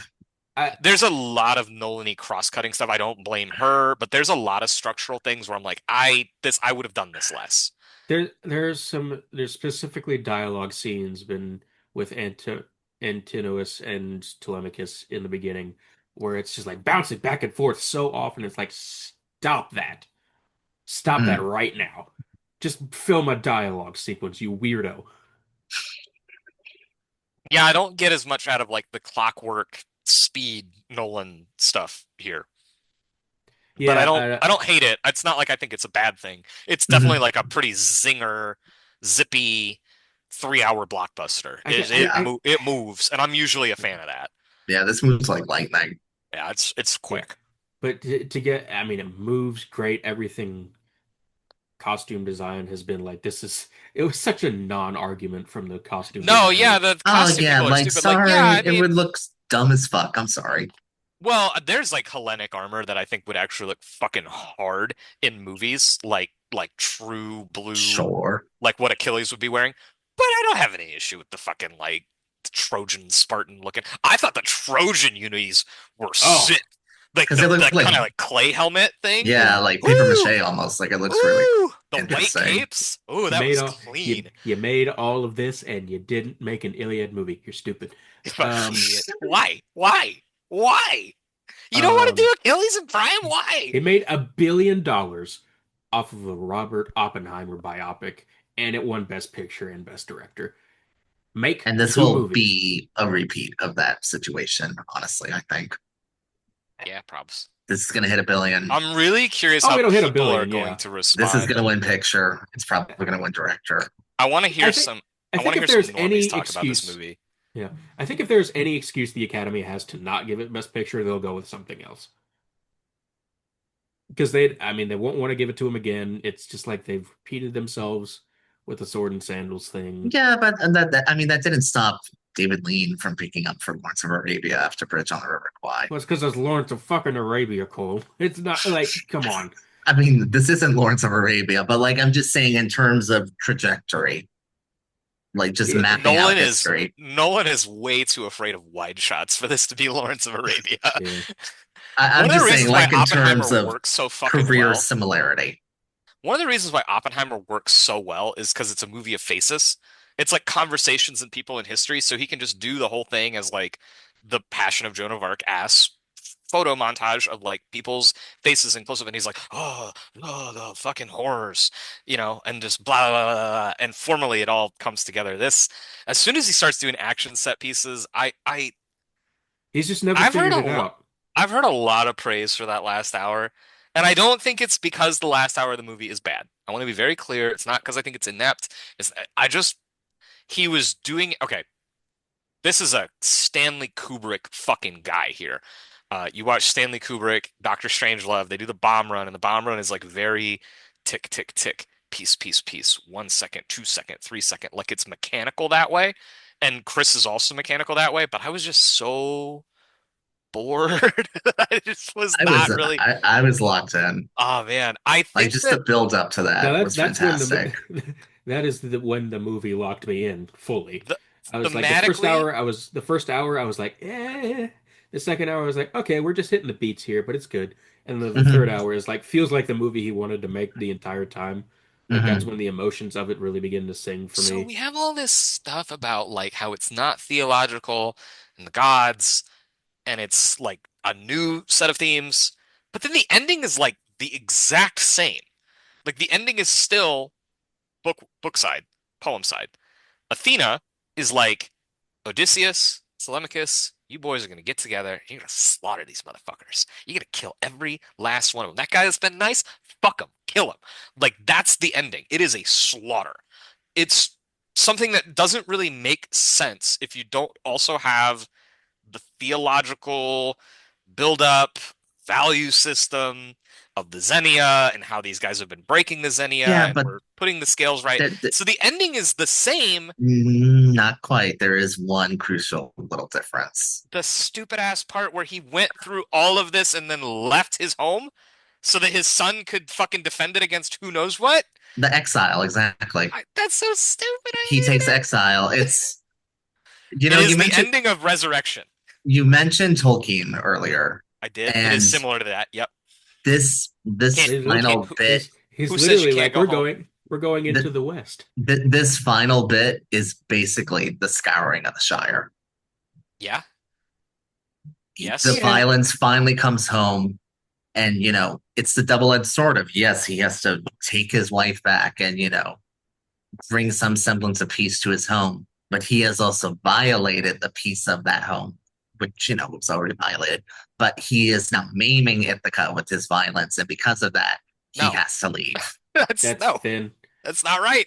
very thin. I know it's silly to be like it's not right, but it's like no, that's like the setting things right in a similar way. It's And also very much like the ending of The Searchers, which is another movie that you're wrong about. But I do hate the ending of The Searchers. Um, the thing that there's a scene in this movie that I really like where Clytemnestra stabs Agamemnon in the neck. And as I mentioned, it's from the Oresteia, which is a series of plays by Aeschylus. I like that moment because it's very Gone Girlish and it's very like, but we don't linger on it too long. But morally, that is the opposite of the moral of that story. Clytemnestra is a villain, although we're sensitive to the fact that Agamemnon is also a villain. They're both bad, and the whole house is under a curse. But he'd sacrifice his own daughter. Orestes, there's more to that than just he sacrificed his own daughter. But yes, he's Isn't there Agamemnon always? sucks. Agamemnon is a piece of shit. Yeah, We and don't have to argue Penelope about is that like, part. fuck that guy. Agamemnon piece of shit. She was probably right to kill him.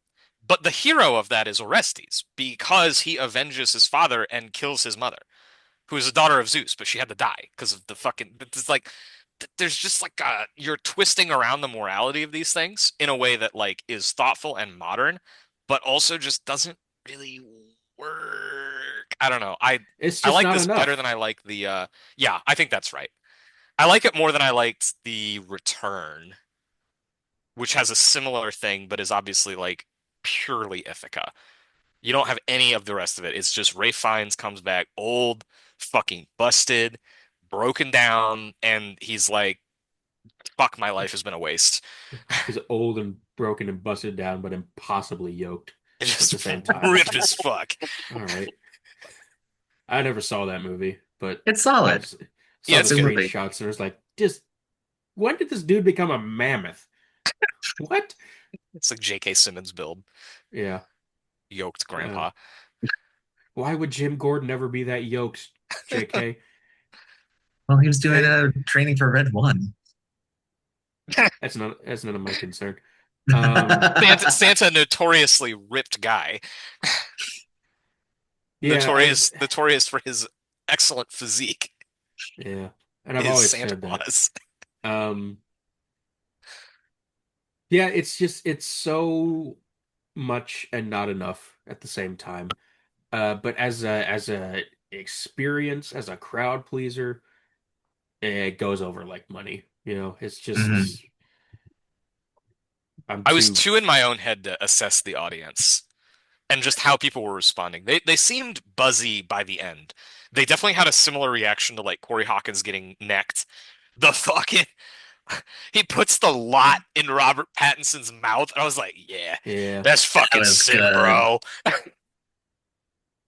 I know. Elliot Page real show stealer for me. I'm not Yeah. saying best performance in this, but just such a thoughtful use of Hmm. the actor, such a warm welcome reunion. I fucking love Chuds be damned. The first two faces you see in this movie are Elliot Page and Travis Scott. Go off. Fuck them.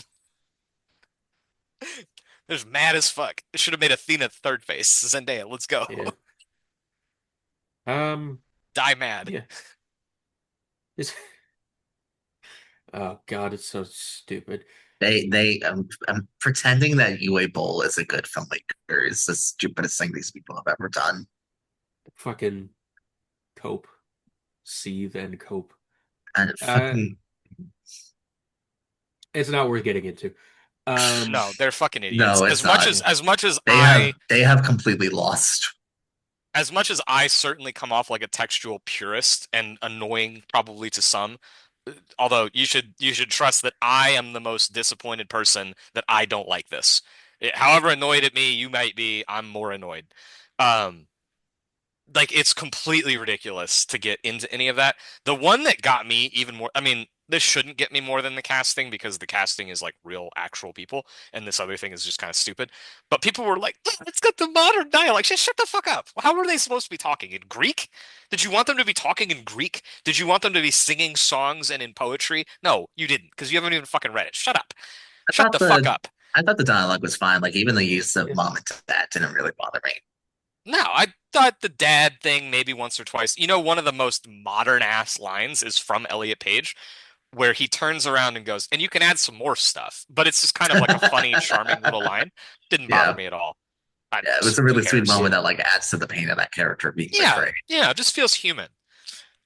Just feels natural. You know, nobody's sitting there doing like Hmm. stilted, half-ass Thor comic Shakespeare dialogue. Yeah, That shit sucks, dude. Nobody. That's how Troy is, and it's no one fucking terrible. wants it. You know, if I'm adapting it, I'm gonna throw you out at least one like son of Laertes sprung from Zeus, Odysseus of many wiles, and then hit the boom right after that, just to be like boom. You know, I would probably do a little, gray-eyed Pallas Athena shit just to get some more of the rhythm, but that's not even what anybody's talking about. Nobody's even referencing the fact that, like, yeah, Zeus who wields the Aegis or whatever. That's not really the thing. That Mhm. is the omission that bothers people. They're just Yeah, wanting, they don't even know what they want. Because they haven't read no, it, or have Yeah, read they it in haven't high read it. school and don't remember. Right. Um, no. no, it's just like I have no issues with the dialogue because it's not a particularly dialogue heavy movie. No. Like Hmm. Outside it's of nice. Ithaca is probably the Yeah, most, it's Tom and Robert and Penelope. yeah, Well, I should say Anne, since I did that, but yeah. yeah. Um, but I it's love also the just moment where Penelope slams the door on Mulatto's face right Oh at the yeah. start of What the is Mia story. Goth doing here? Mia Goth, what are you doing here? yeah. I mean, they It's needed somebody to be Who there called you? for exactly 2.5 minutes. What the fuck was that? You couldn't have just had that. Surely could have just been an extra. The fact that it is Mia Goth, you're like, oh, she's gonna betray somebody. Yeah, yeah, There's mean, this no is. reason for you to be here if you're not gonna betray somebody, Mia Goth. I mean, that's the thing. Nolan casts the faces so that you instantly connect to what that character is supposed to be. Yep. Did the same thing in Oppenheimer when you need a million Rami scientists. Malek Kenneth is the Branagh, clipboard holding, dork. hmm Kenneth Branagh, Yep. uh, the butcher. What's his name? The butcher. Yeah, because he's the butcher. What's his name? The fuck? Do Casey you know what? Affleck. No, not scary. No, the guy who's in the butcher. The guy who's the butcher. The Shyamalan movie. What's his name? I have no fuck. Oh, Josh Hartnett. Josh Hartnett. Yeah, the Oh, butcher. I was never gonna get there with that. Yeah, husband is the This fucking butcher. this guy's referring to trap in yeah, the yeah. current year. Um, yeah. This is a funny movie, and not like funny, haha. It's like this is interesting the way this shook out. I'm glad it's going over well. I'm glad it's going to be probably the most successful movie of the year. I can't wait for Denis Villeneuve to take it out back and blow its brains out in Oh, December. 100%. Um, 100%. And I shouldn't feel like that. The Odyssey should be such a clear winner over any Dune movie for me. yeah, But it's not gonna be, and that's weird, but it's okay. I'm excited for Dune. Yeah, it's gonna be fucking But sick. yeah, They keep they You keep know what I was saying the shocked by? Hmm. You know what I was shocked by? My favorite Z-Pats Zendaya Robert collab of the year is somehow the drama over this. Didn't see that Yeah. coming, but it's true. oh I come like that on, movie more. I like that movie more. I think they're really good in it. they are good in it. Different strokes. Zendaya has Definitely. a Yeah. Zendaya has a role in that movie as opposed to this. And it's like Um, the best thing she's ever done, acting wise. Yeah. yeah. She's still better in Challengers. I see the vision there. It's a Mm, casting thing, not an acting thing with that though. She doesn't, it's the performance in the drama. She's good, but I get it. yeah. Those are the two. I'm Yeah. I'm with you there. Those them's the two. And then Uh, Dune Part Two is the three. And yeah. Yeah. I don't know anything about Euphoria. That's none of my fucking business. Not very good. Um, yeah. It's a good movie. You should see it. You will see it. You will Uh, see it. it's a good You time. can, I'll can I be honest? You can yeah. skip 70 millimeter IMAX forever. Doesn't, you could just go to a regular ass IMAX. Assuming that you've got an IMAX that is the proper IMAX size, just go to that. Who cares? This film I thing is a meme. They're memeing you. Shot yeah. on film is not a meme. Projected on film, whatever. It's fine. You don't have to pay 30 bucks for this shit, dude. Ever. I promise. I promise. I've been there, I've Modern seen it. modern films shot on film are usually like, okay, if you could see an old Dune ass print, then go for that. Dune Part 3 shot on film looks very nice. I will certainly Yeah. see it. I assume they're probably going to put it in 70 millimeter IMAX. I will certainly Oh, go of see it. course they are. Yeah, I will certainly go see it that way. But like I didn't do one battle after another. For whatever reason, it just like schedule didn't work out, so I just went to a regular one. Don't feel like I missed anything, to be honest. I don't, it's fine. I don't know. This It format looks There, thing, it the looks fucking spectacular. format. Oh, watch it in all the formats. Shut the fuck up.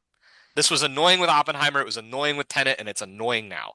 But It, plus the whatever it, gets it people excited movies. about movies, I that's the kind thing. of It's what gets what people excited, and it keeps the format alive, which is the and most important part. yeah, and I would also and you know that leads to things like VistaVision for Yeah. the Brutalist, right? That hmm probably does not happen without Oppenheimer. That probably doesn't happen without Sinners does not happen on film without Oppenheimer. great point. It's a great point. I like it. I'm for it. I'm just saying as a viewer, if you're ever sitting around wondering, am I missing? No, you're not. You can just watch a regular ass fucking movie, dude. It's not that important. I would recommend if you can get the ratio, I would get the ratio because it is a tall movie, General not rule a of wide thumb: movie. go for the biggest screen that's available near you. Yeah. Yeah, there's an IMAX in Lexington, but it sucks. I'm sure it would have shown this in its IMAX aspect ratio, but I instead went for the bigger, better looking Atmos screen that's here in Yeah. town. Yeah. Mm, Uh, I, it yeah, doesn't matter. I saw this on Big regular 70 movie. millimeter last night. Going tomorrow for the IMAX 70 because every screening's basically sold out. Even the 2 a.m.s are sold out. I'll probably go see this on 35 millimeter, which they're showing it on at the Texas. We've got 70, 70 IMAX and 35. We'll probably go see it on 35 just hmm for that experience, plus seeing it in a theater that I like more than the one that I saw it at last night. hmm Uh, no shade to them. It's just the Texas theater's cooler. I'll probably see it again Thursday because my usual Thursday people are all out of hmm town this week. Yeah. Yeah, I'm looking forward to doing it again. yeah, It'll almost certainly be better because I understand the rhythm of it now. Yeah. yeah. Um, yeah, I it just barely cracked the top five Nolan for me. I put this below Batman Begins. So sorry, world. It's tough. I think that's a much better script. I will lay my cards David down on the Goyer. table. Well, Jonathan Nolan. I will lay my cards down on the table, but just for the operatic scope, this is my favorite, Chris. Oppenheimer. Oppenheimer's close, but this is just my preferred Yeah, flavor. you know, the kind of ancient culture, drama, Fall outfits, of Civilization. just of the two, thematically speaking, one of them is actually about the guy. Like, one of them is actually about the guy, the story. one of them's The about story. the guy for a modern era. One is about the guy mythologically from a long lost era that is Yep. shrouded in fog. And then you have Tenet as part of this trilogy where it's like looking ahead to the future. We No, it got a doesn't. 1 star, a 3 star. Yes, like all the ranges of how much I can like or dislike a movie. This is Nolan's thing. This is what he's been Uh, thematically interested in this entire decade. And yeah, that's what motivates him. So I wonder what he's going to do after this. yeah, Because this really does feel like we Whatever, are closing out that trilogy. whatever it is, I hope it's like an hour and 50. This I is getting wouldn't, old. I wouldn't hold out hope for that. No, but I mean, if it's like a horror movie and it's 2 hours and 45 minutes, I'm gonna be like, all right, dude, I mean, The fine. Shining's long. I don't think he's going True. to make anything as good as The Shining, but like That is his guy. That is his Well, boy. The that's Shining's where long, he but would it's 100%. Yeah. It's because kind of it's kind of telling, for like one of, we have a lot of guys who are sort of Kubrick guys naturally. You're Jonathan mhm, Glazer, you're whoever, Yorgos Lanthimos. Nolan is like a Kubrick guy who may not like The Shining. I don't know. There's a part where the guy's doing the axe into the floor, and I thought about it. I genuinely mhm. did think about it right there. And it's like, maybe that's why I don't love him as much. It's like you're not doing the Kubrick that I like. You got to get more domestic with this shit, this bro. this man You're does always not have killing a people's wives, but you're never doing it with a baseball bat. this man does not have an eyes wide shut in him. Oh, Uh, No, although I will say the scene between Penelope and Odysseus is probably the horniest he's ever been. Right at the beginning when they were in bed together. yeah, it's Oppenheimer. it's kind of intimate. Yeah, I would go with the Oppenheimer I mean, fucking in front of Oppenheimer's Emily intimate, but Blunt. it's like, Kind of oh, grotesque. that's awkward sex. Well, The scene that I'm referring to is like a more lustful. yeah, what you're talking about is intimacy. Intimate. What I'm talking Yeah. about is being Yeah, horny. yeah. Yeah. Uh, anyway, But yeah, cool. I gave a Chris Nolan film 5 stars. What a world. What a world. I can and can't believe it's this one. I went into this being like, there's no fucking way that this is gonna be as good as Oppenheimer. But I was hoping for a quiet number two, maybe, on Mhm. that list. And it landed at five. Uh, Respectable place, yeah. Uh, it is better than Inception and Batman for sure. Begins. It is not better than The Dark Knight or Interstellar. It's a lot better than The Dark Knight Rises. Many things in life are better than The Dark Knight Rises. Although he kind of does give Odysseus the Dark Knight Rises ending here, literally including Anne Hathaway. We dropped the bomb, we saved the city, we fucking fled. Alfred was like, "Bye, mate." It makes a lot more sense here for Does Odysseus it? to just Does end it? up back at Ithaca. Oh yeah, Because yeah, yeah, yeah, yeah, yeah, yeah. uh, Do you think that at any point before he considered like doing a logo and like lighting that on fire to announce his return to the What do you city? fucking burn? The bat signal. yeah, They don't have bat signals in it. Just you talking could. about when he comes back from death by exile or whatever. Where was Killian Murphy at? Where was Giannis Antetokounmpo, power forward of the now Miami Heat? Where was he at? Why was he not in this, Christopher? I have a lot of questions about people that were not in this Well, movie. you need somebody to puppet the Cyclops. I think Killian Uh, won a Best Actor trophy and then said, "I'm going home." well, he said I'm gonna go make fucking 28 years later five or whatever. Yeah, Sure. that's probably what kept him off of this, is that just being involved with those. Gonna go back to jolly old England, mate. But also, where would he fit? I don't know. Trying to think. Just have him be Antinous. Sorry, Rob. I like Rob as Antinous. I would leave that. Yeah, Yeah, but Rob's like, too perfect. Yeah, he's hard. He's kind of an intellectual character, And it like doesn't an really fit. intellectual actor. Not anybody in this story Doesn't as really much. fit in this much more physical, nature-esque world. There's a touch of Malik to this at times. Maybe that's why I like it so much. It's too fast to be Malik. It's You know, it's it's, it's Malik on cocaine. Yeah, like it's speed running the fuck out of it. But some of the more effective things, I agree. Like if it leaned into that on the Calypso Island more, leaned into that Mhm. on other places more.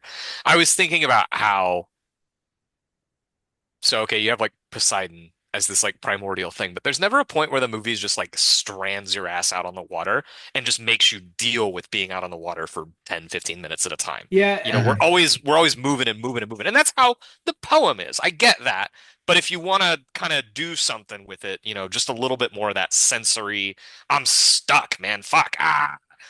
yeah. I mean, somebody hands me $250 million for an Odyssey movie. I'm making Agira, the Wrath of God with Odysseus. That's what I'm Yeah. doing. But Yeah. just make it gross and like shitty and like, eh. And like this guy's insane, but we love him. He's a Yeah. genius, but he's the worst. The worst. That's why the Um, movie ends on the shot of the Trojan horse. A thing that all the gods sanctioned, pretty much. yeah. Sometimes. So not related to Zenny in any way. We could go on and on and on and on and on and on and on and Yeah, on. I mean, But hospitality is like the idea of hospitality as the core part of what makes us human is like the running theme of the movie. it I so abandons the actual premise of hospitality to make that point. Because there's nothing it's related to the Trojan horse doesn't relate to hospitality in any way. In any That's just a siege tactic. Hospitality is you let me in your house, you fed me, you clothed me, you gave me a gift, and then in the night I came and fucking stabbed you. That's breaking hospitality. Or if you stab me in that Macbethy kind of way. That's if I fucking am at war with you, there's no hospitality to speak of. We're at fucking war. All we did was let the army in, and then they did war at you. Anyway, it's fine. It's fine. It it's just, works. it's just the usual Nolan sin of talking too much. Like if you just Totally. leave the Trojan horse at the end of that movie and like that sequence, but Odysseus is not narrating over it, it's like, oh, okay, this is like an Yeah. idea for me to chew on. And And I then I instead still he's would like, he's be breaking Zeus's law, and I was like, I That still would have that sat there and scene been was wanting an Iliad. real Paris, Texas with the lattice. what? Which scene? Oh, where he's talking to her Uh-huh. Like in the Oh, disguise. mhm. Man, so like oh yeah, okay, this yeah, is the shit that fucks me up about this movie, and then I promise I'm gonna stop twirling myself in circles like I'm in the whirlpool. But like when his mother sees the scars on his feet, not his mother's dead, excuse me. It's the servant who sees the scars on his feet. Mhm, the That one is who such a fucking amazing, nuanced thing that you took right out of the poem. It's so good. It's so good. And every moment that you get like that is like, oh, nectar. Oh, I know. if we just hit I love when he all of looks at these. her and he's like, shh. And she nods, and it's such a good moment. I love that shit. There's so much good stuff in here, and then a bunch of stuff that I'm like, I don't really get why you made that choice. It's okay. I think I wanted it to be more fun. I really do. At the end of the day, for like all of my blah, blah, blah, blah, blah, I think I just would have liked a little bit of a lighter, more fun movie that was trying to do less of the Iliad light, less of diet the Iliad, more the Odyssey, more like we're doing the adventure. You know, even the sirens thing, right? We haven't mentioned the sirens as a set piece. It's like, why does he do that in this version? Because he doesn't have all those characteristics that yeah. make him the guy that's like, no, fucking tie me to the mast. I want to hear the song. Y'all fucking put the wax in your ears. That's like a thing that happens in the movie. Like we still hit that beat, but Mhm. you're like, Yeah, and the audio goes out here and then it goes out here. that's a cool part. Yeah. I like Damon's acting there too, where he's just like, Yeah, just it's just like spazzing. Damon's good in this. Totally. Damon's very, really, yeah, really, really fucking good in this. I would still rank it behind his other two Nolan performances personally, although it is obviously much more of a central character than either. Mhm. He's awesome in Oppenheimer. He's like yeah. maybe my favorite turn in Oppenheimer at this point. I Zero could would be nice. What do you want from theory alone? That movie rips so fucking hard, dude. so hard. Ugh. It's okay. It's Nolan's destiny to always kind of like, you know, up, down, left, right. He's Yeah, never been my guy. He's never going to be my guy. But when he is my guy, I'm like, man, this dude fucking rocks. yeah. He's It's never so been my guy, but these last two have really solidified him to me as like, oh yeah, this is why the world loves you. It's so Yeah. strange that he is the premier filmmaker of the century. Right? I get it. It's the devotion to practical. It's the devotion to telling this is an adaptation. The last one's an adaptation. His Batman movies, which are bigger adaptations, but even when he's adapting, it's like I want to tell you an original story. I want to show you something you maybe haven't seen before. Hmm. This is maybe the most established material that he's ever really worked with. I mean, you know the history of the atomic bomb, and if you're British, you probably know the history of Dunkirk, but like this is like, where if you know the story of the Odyssey, this is pretty in line with it. Um, but then of course there's all this stuff that we've been kind of like debating and talking about that's like he was not and I think that this is good, even though I don't really like all the places he went with it. I think it's good to find your own footing in the story and Yeah. not just hammer beats for the sake of hammering beats. Although that He is does some of that. basically that is basically my beef here is that like okay, you've got a new idea going. It doesn't really fit the material, but you're basically still just doing the material as written and it's just not adding up the way that I want it to add up. Love the Hades sequence. I don't love the Polyphemus sequence. I think it's good. But I Yeah, don't love it. Cersei sequence really solid. yeah, Yeah, I'm negotiating. But I like the movie in spite of everything. Like I liked it. Yeah, like that's the thing. We all liked it, We all liked it. I just yeah. just to varying levels. Yeah. we establish a baseline, and then we from there. Yeah. I will say it. I mean, it prompted me to reread or at least start rereading the Odyssey, and that has just brought me like an incredible amount of joy to do. If you haven't read this, do it. Embrace it. Get the Emily Wilson one. It's tremendously well written. It is super accessible. Fucking read this shit and then read the Iliad. You can read them in the proper order, Iliad first, but it doesn't really matter. Do the Odyssey first. Fucking live your dreams. But really read it. It's a joy. It is a great joy to be able to dig into that story and that material that is so foundational to so many other things. If So if like if you A don't good want to time. read, if you don't want to read it in verse, because you're normal, I've purchased these, which are written by star of V for Vendetta, Stephen Fry. Um, I've only thumbed through them so far, but they're very sort of novelized mhm. uh, takes on the stories with a good amount of history of the mythology thrown in there. Correct. Um, They're more linear, and in Hmm. their linearity, they're pulling in more information than even is in the Iliad and the Odyssey to help yes, flesh out relationships and things that would Hmm. be, like appendix notes in a translation of the Yeah. Iliad or the Odyssey.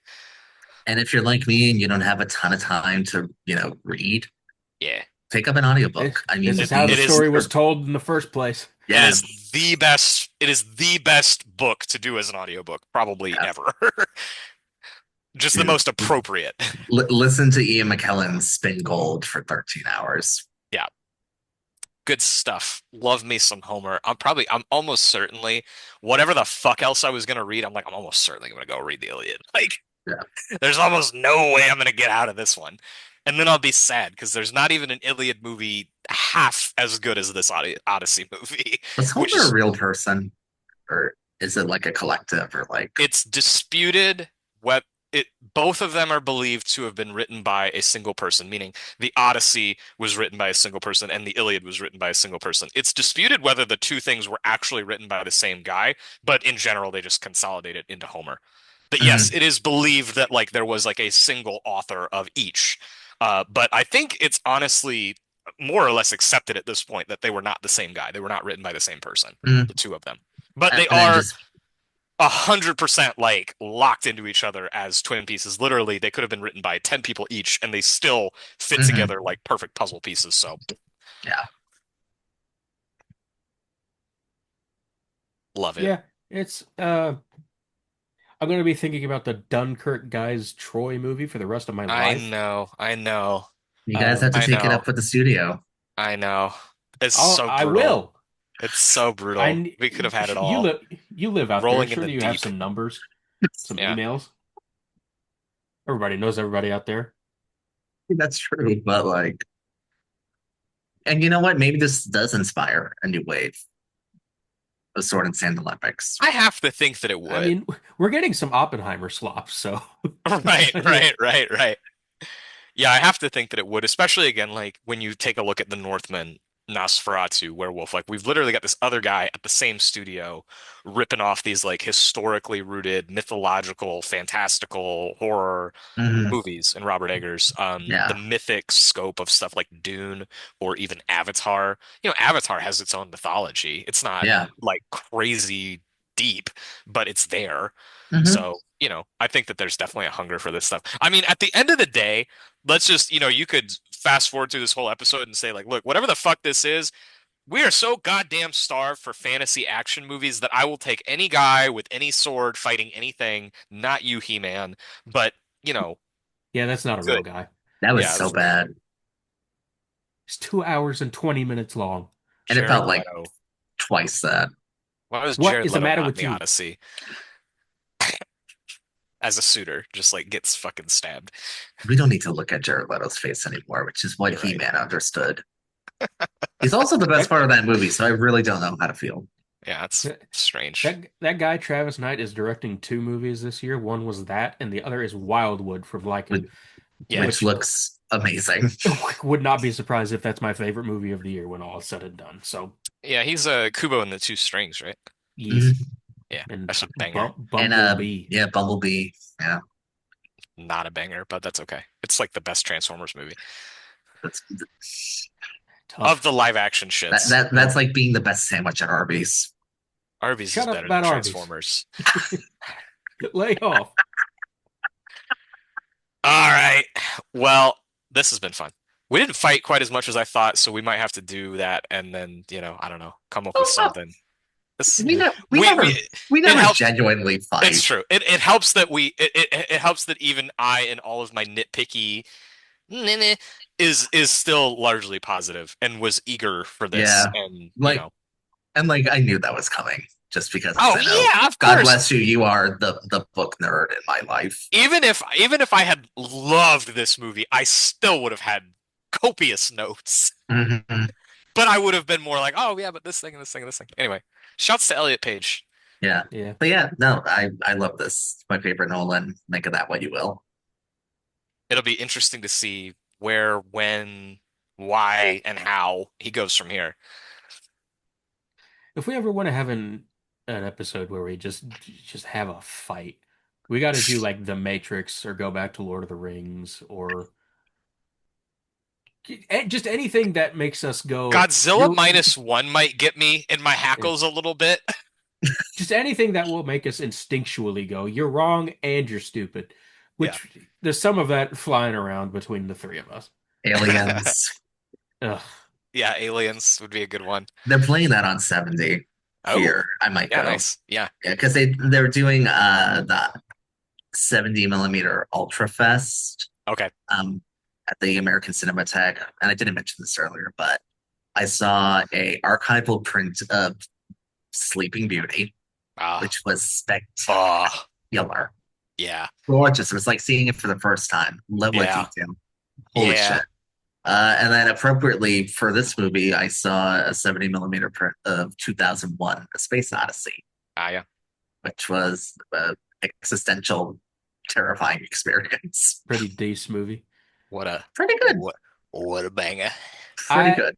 It's cool that it's in the Criterion Collection. There's not their 4K disc is not going to look better than the one I have. It's It's not possible. There's no yeah. room for improvement. Yeah. Yeah. All right, y'all. Well, Yeah. thanks for tagging along, everybody, on our long and winding journey. We're all going to go home now and kill the people waiting in our houses trying to sleep with our women. Mm. So, yeah, thanks for joining. Thanks for discussing. And I look forward to our next gathering. Bye, everybody. Ciao.